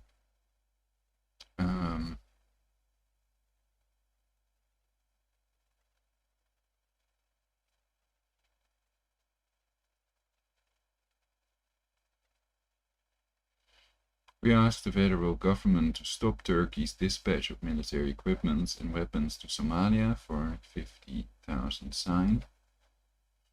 Impeach Nancy Pelosi for crimes of treason, 421,000 signed.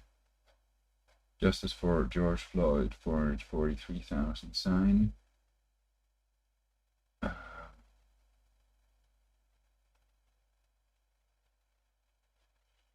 Divest or put in a blind trust all of the president's business and financial assets, 374,000 signed it.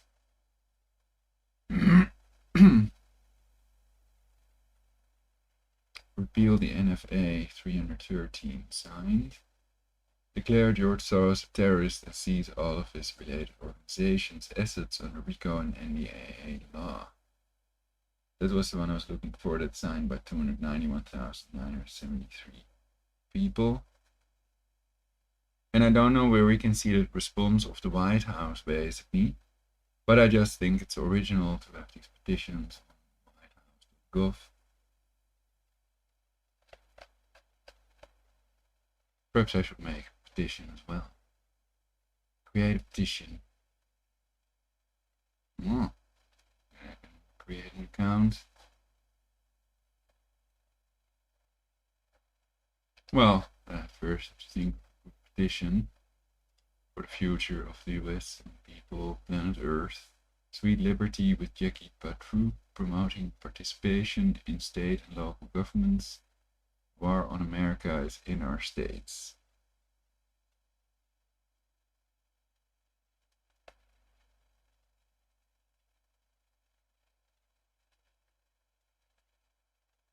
State laws will be the real danger. List of FEMA executive orders.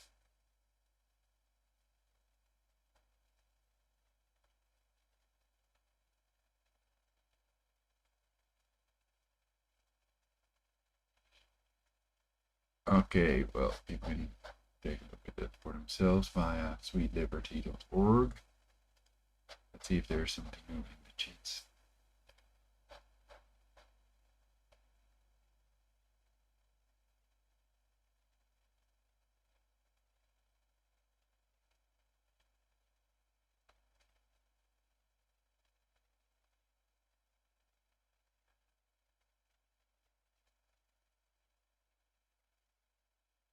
Ochaye writes, your YouTube page is different than mine.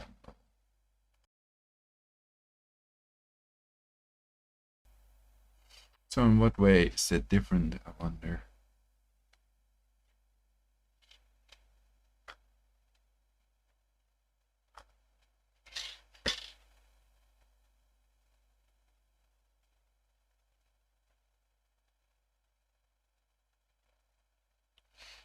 And he writes about the vaccines. Well, the thing about these vaccines is they've never tested long-term effects. That's why it may not be made mandatory, and I hope military won't follow any illegal orders. Also, martial law would be declared. And again, I think some people want martial law to be declared. I'm not covering any web pages of people that want it for some reason. I think it would not be in the benefit of the people. They might pretend it is. But who knows? These people can be satanic, they can be anti-religion, they can be anything.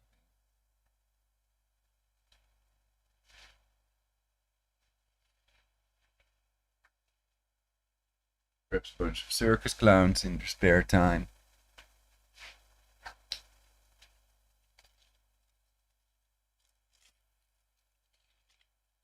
Swing through the air. No safety net, that type of people. Then you have them running the US. No. Well, it's not always easy to come up with something funny.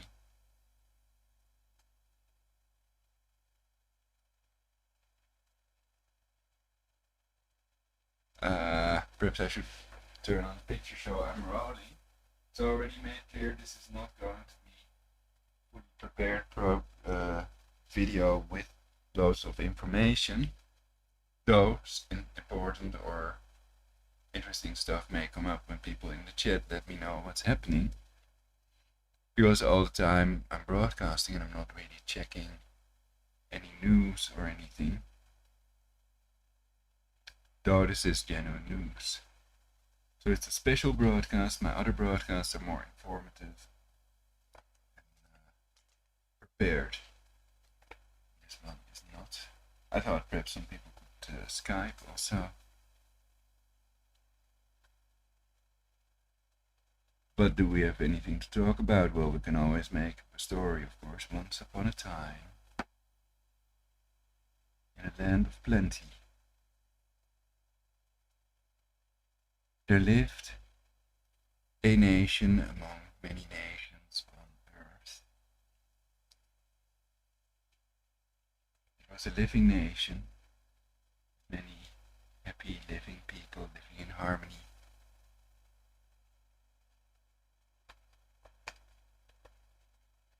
And one day, a group of people in the nation decided they wanted to enslave humanity, slurp adrenochrome, and then they started planning martial law.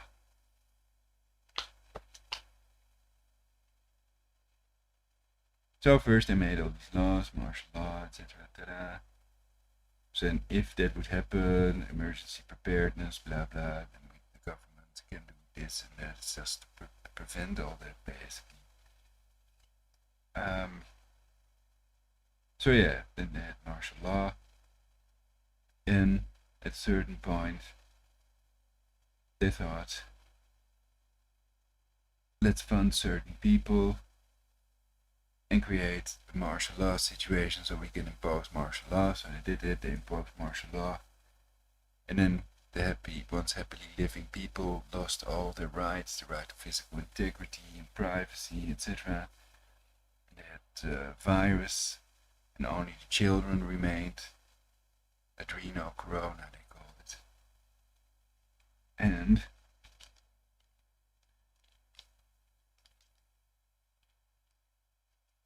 all this time, of course, the state owned everything and the people owned nothing. And that went on for about a decade. No, 2 years. No, 2 years. And it was horrible. But they got through it, and they lived happily ever after. So don't do it.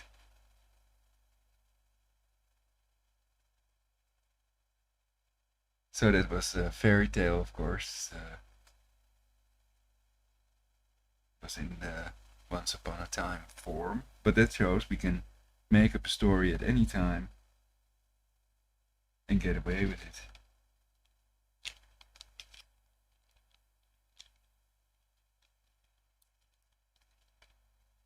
Another fairy tale, perhaps. What we could also do if there are more people in the chat is one person begins the story. If once upon a time there were 2 Smurfs or whatever, and then the other people have to make the rest of the story. And then you can have very original stories. You could have a channel that's just about it, doing that all the time, and people can call in or whatever. And then interesting story.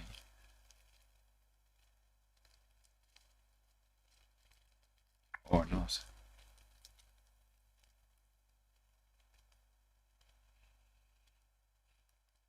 Well, it's just that these things are happening now, so I don't understand some other people that are wasting their time on other things.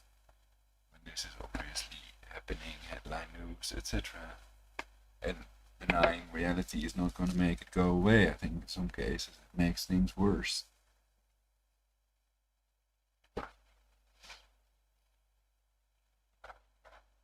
Mine has less news. Yes, I try to turn it into a news channel. Actually, it is a news channel, it's genuine news. So I'm trying to bring the real news, bona fide news, Many people think that mainstream media is fake news.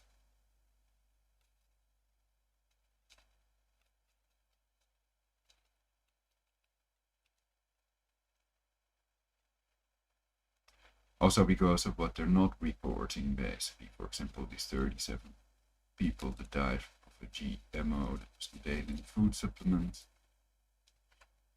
And Operation, not Project, Operation Mockingbird. CIA, etc. Do you remember Rich from the panel? I remember that he was called Rich, yeah, because I thought, are they saying Ulrich? So I remember that there was a Rich in the panel. He had a channel, Crocodile Brummel. Brummel.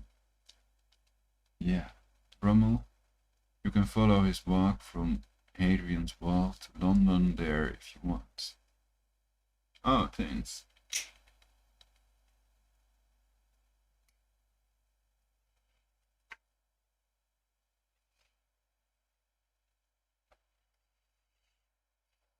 Well, sometimes I wonder if all protesters are also controlled in how they do it.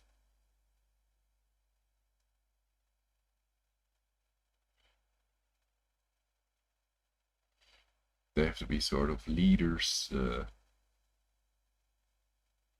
In control of the position means they can be government officials, paid protesters, etc.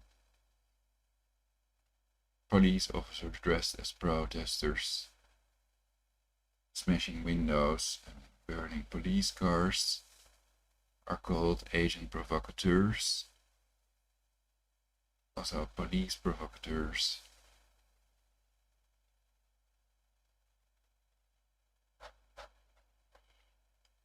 Perhaps I can find my blog about this.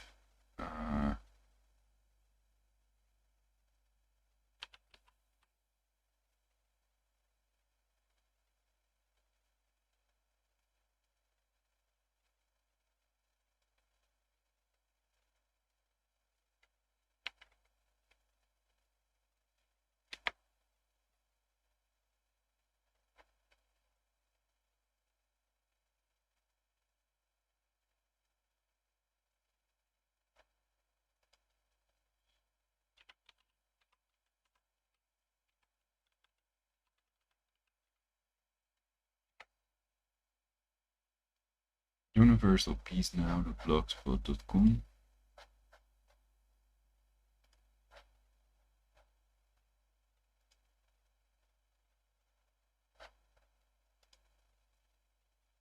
Agent provocateurs are rioting police officers. In reality, police admit using provocateurs to stage riots.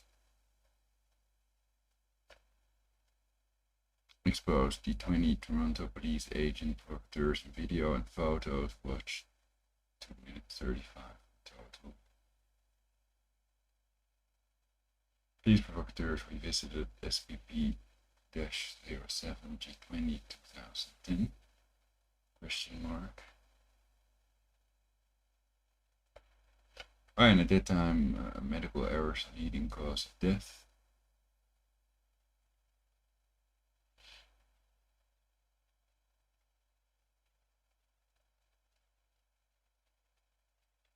Perhaps I could read this, also part of VaticanAssistance.org, though Eric John Phelps may also be controlled the position. He's now a flat earther, I've heard.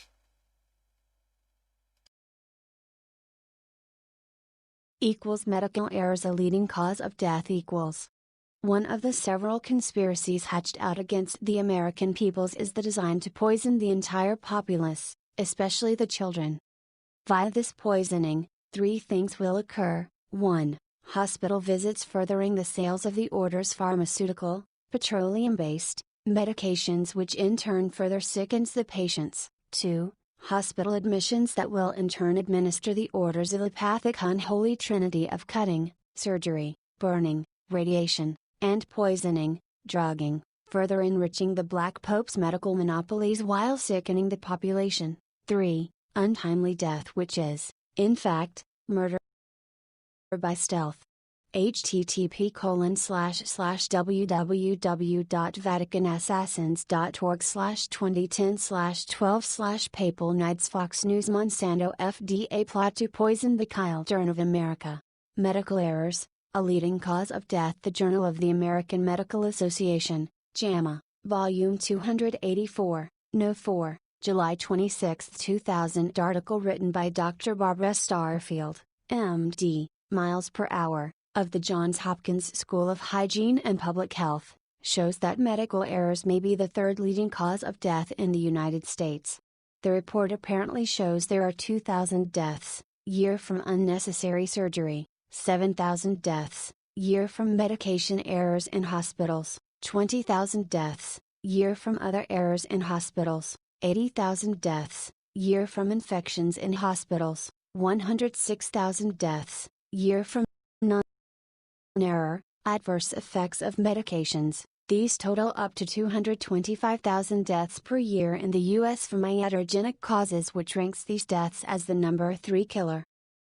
Iatrogenic is a term used when a patient dies as a direct result of treatments by a physician, whether it is from misdiagnosis of the ailment or from adverse drug reactions used to treat the illness. Drug reactions are the most common cause.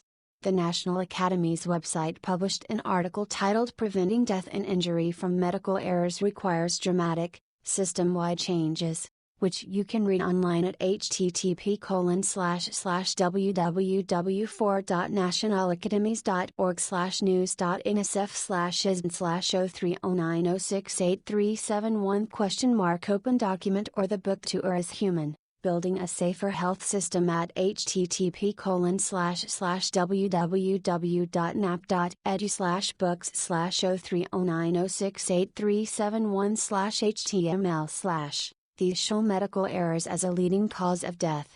Based on the findings of one major study, medical errors kill some 44,000 people in U.S. hospitals each year. Another study puts the number much higher, at 98,000. Even using the lower estimate, more people die from medical mistakes each year than from highway accidents, breast cancer, or AIDS.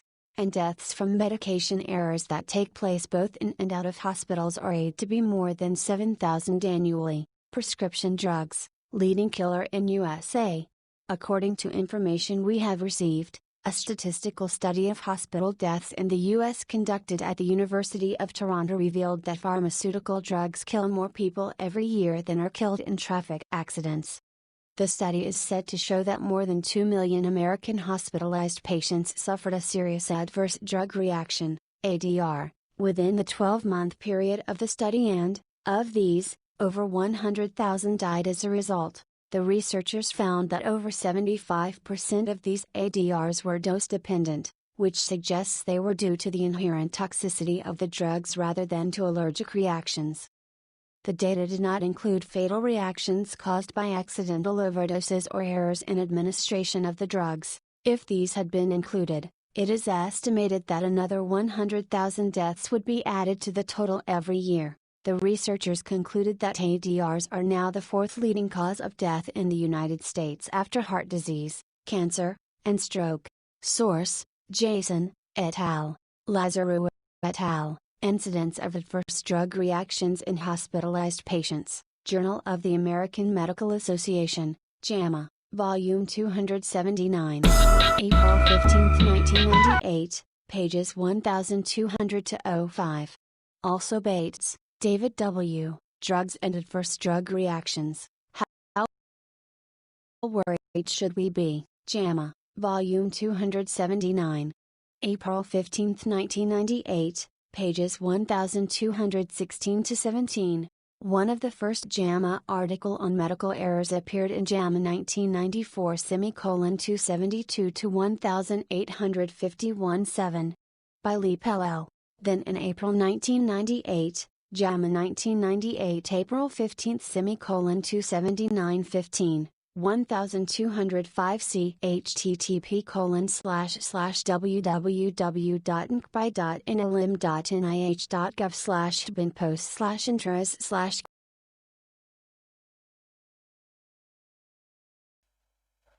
Okay. So yeah, the sources are on there.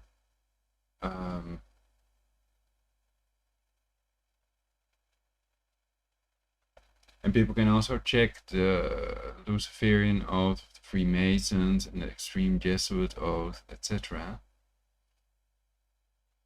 But I have a link. I received a link from somebody in the chat to a video.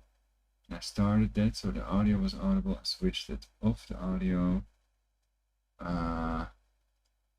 This one, Rockefeller Medicine, Corbett Report.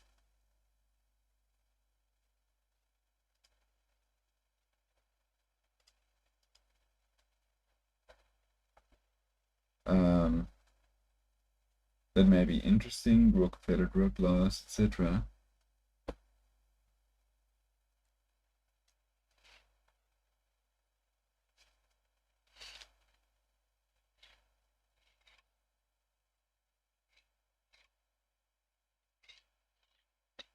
RockefellerFoundation.org.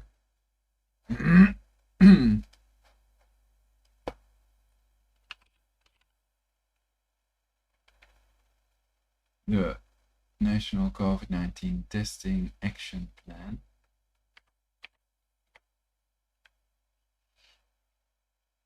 I covered that in previous broadcasts also. But it's a rather long video, so I don't know if we want to watch 44 minutes of this. It's really good.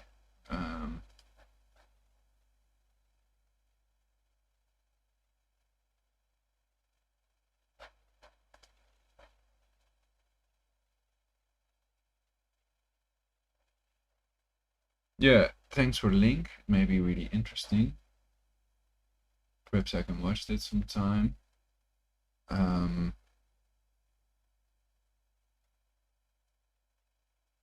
can show the chat, that's okay. So there are not really enough viewers to have Skype chat, perhaps. And it's 3:38 in the Netherlands, so I think that for now I've covered some pretty interesting things. And it's still about how to prevent martial law from being imposed. So the Rockefeller family is also associated with the Nazis. Basically, they aided and abetted the Nazis, according to sources online. And they may also be staunch eugenicists like Bill Gates, etc. Supposedly.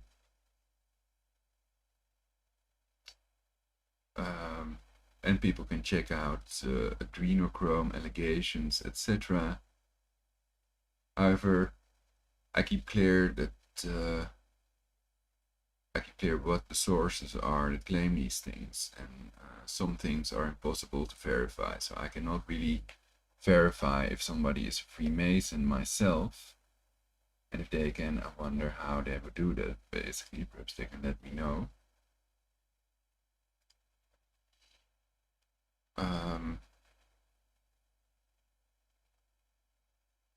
Good night, Ulrich. Thanks for the wrench. You're welcome, Ochaye. I hope to see you again.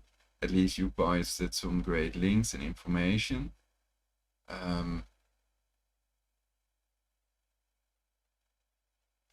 So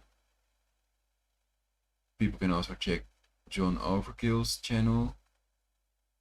And I think exposing shills, fakes, control the position is also part of making the real resistance to the population reducer stronger.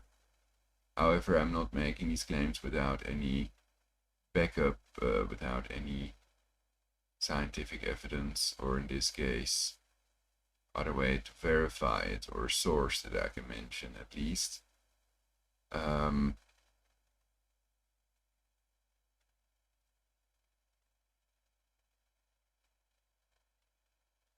And it's all covered in my previous broadcasts. I don't know how to prevent martial law. I keep asserting we need to wake more folks up.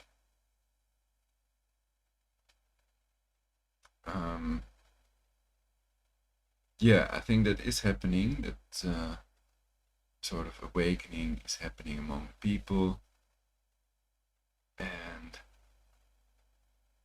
spreading the truth is perhaps the best way to prevent this martial law scenario.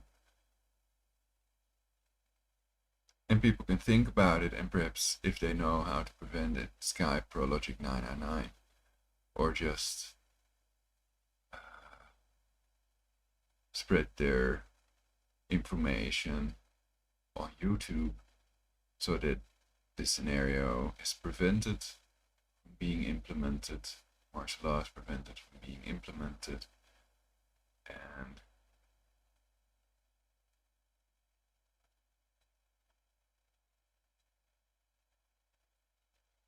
well, I think we need to remember that with the first vaccine, first they told us that everything can get back to normal after we take the vaccine, but now it turns out that's not the case with these mRNA vaccines. So then why would we believe that it would be the case with Bill Gates's 7 billion gene drive extinction technology vaccines that 170 global groups want a moratorium on, including scientists, and that's also covered by me in previous broadcasts. So spreading the truth, exposing matters, also urging to keep the protests peaceful, and, well, basically simply saying that it would lead to martial law. Obviously, if something would happen, then there are people that would use this as an excuse to declare martial law. And perhaps it's also set up to achieve that. So keeping an eye out on our environment, somebody said that, may also help, and people can also report people anonymously. Again, not if they're not wearing a mask, but if they leave a suspicious package or something like that, you know. Or if they're walking around armed, etc. I think the people don't need it, that they don't need martial law, and that they're using people to suit their agenda.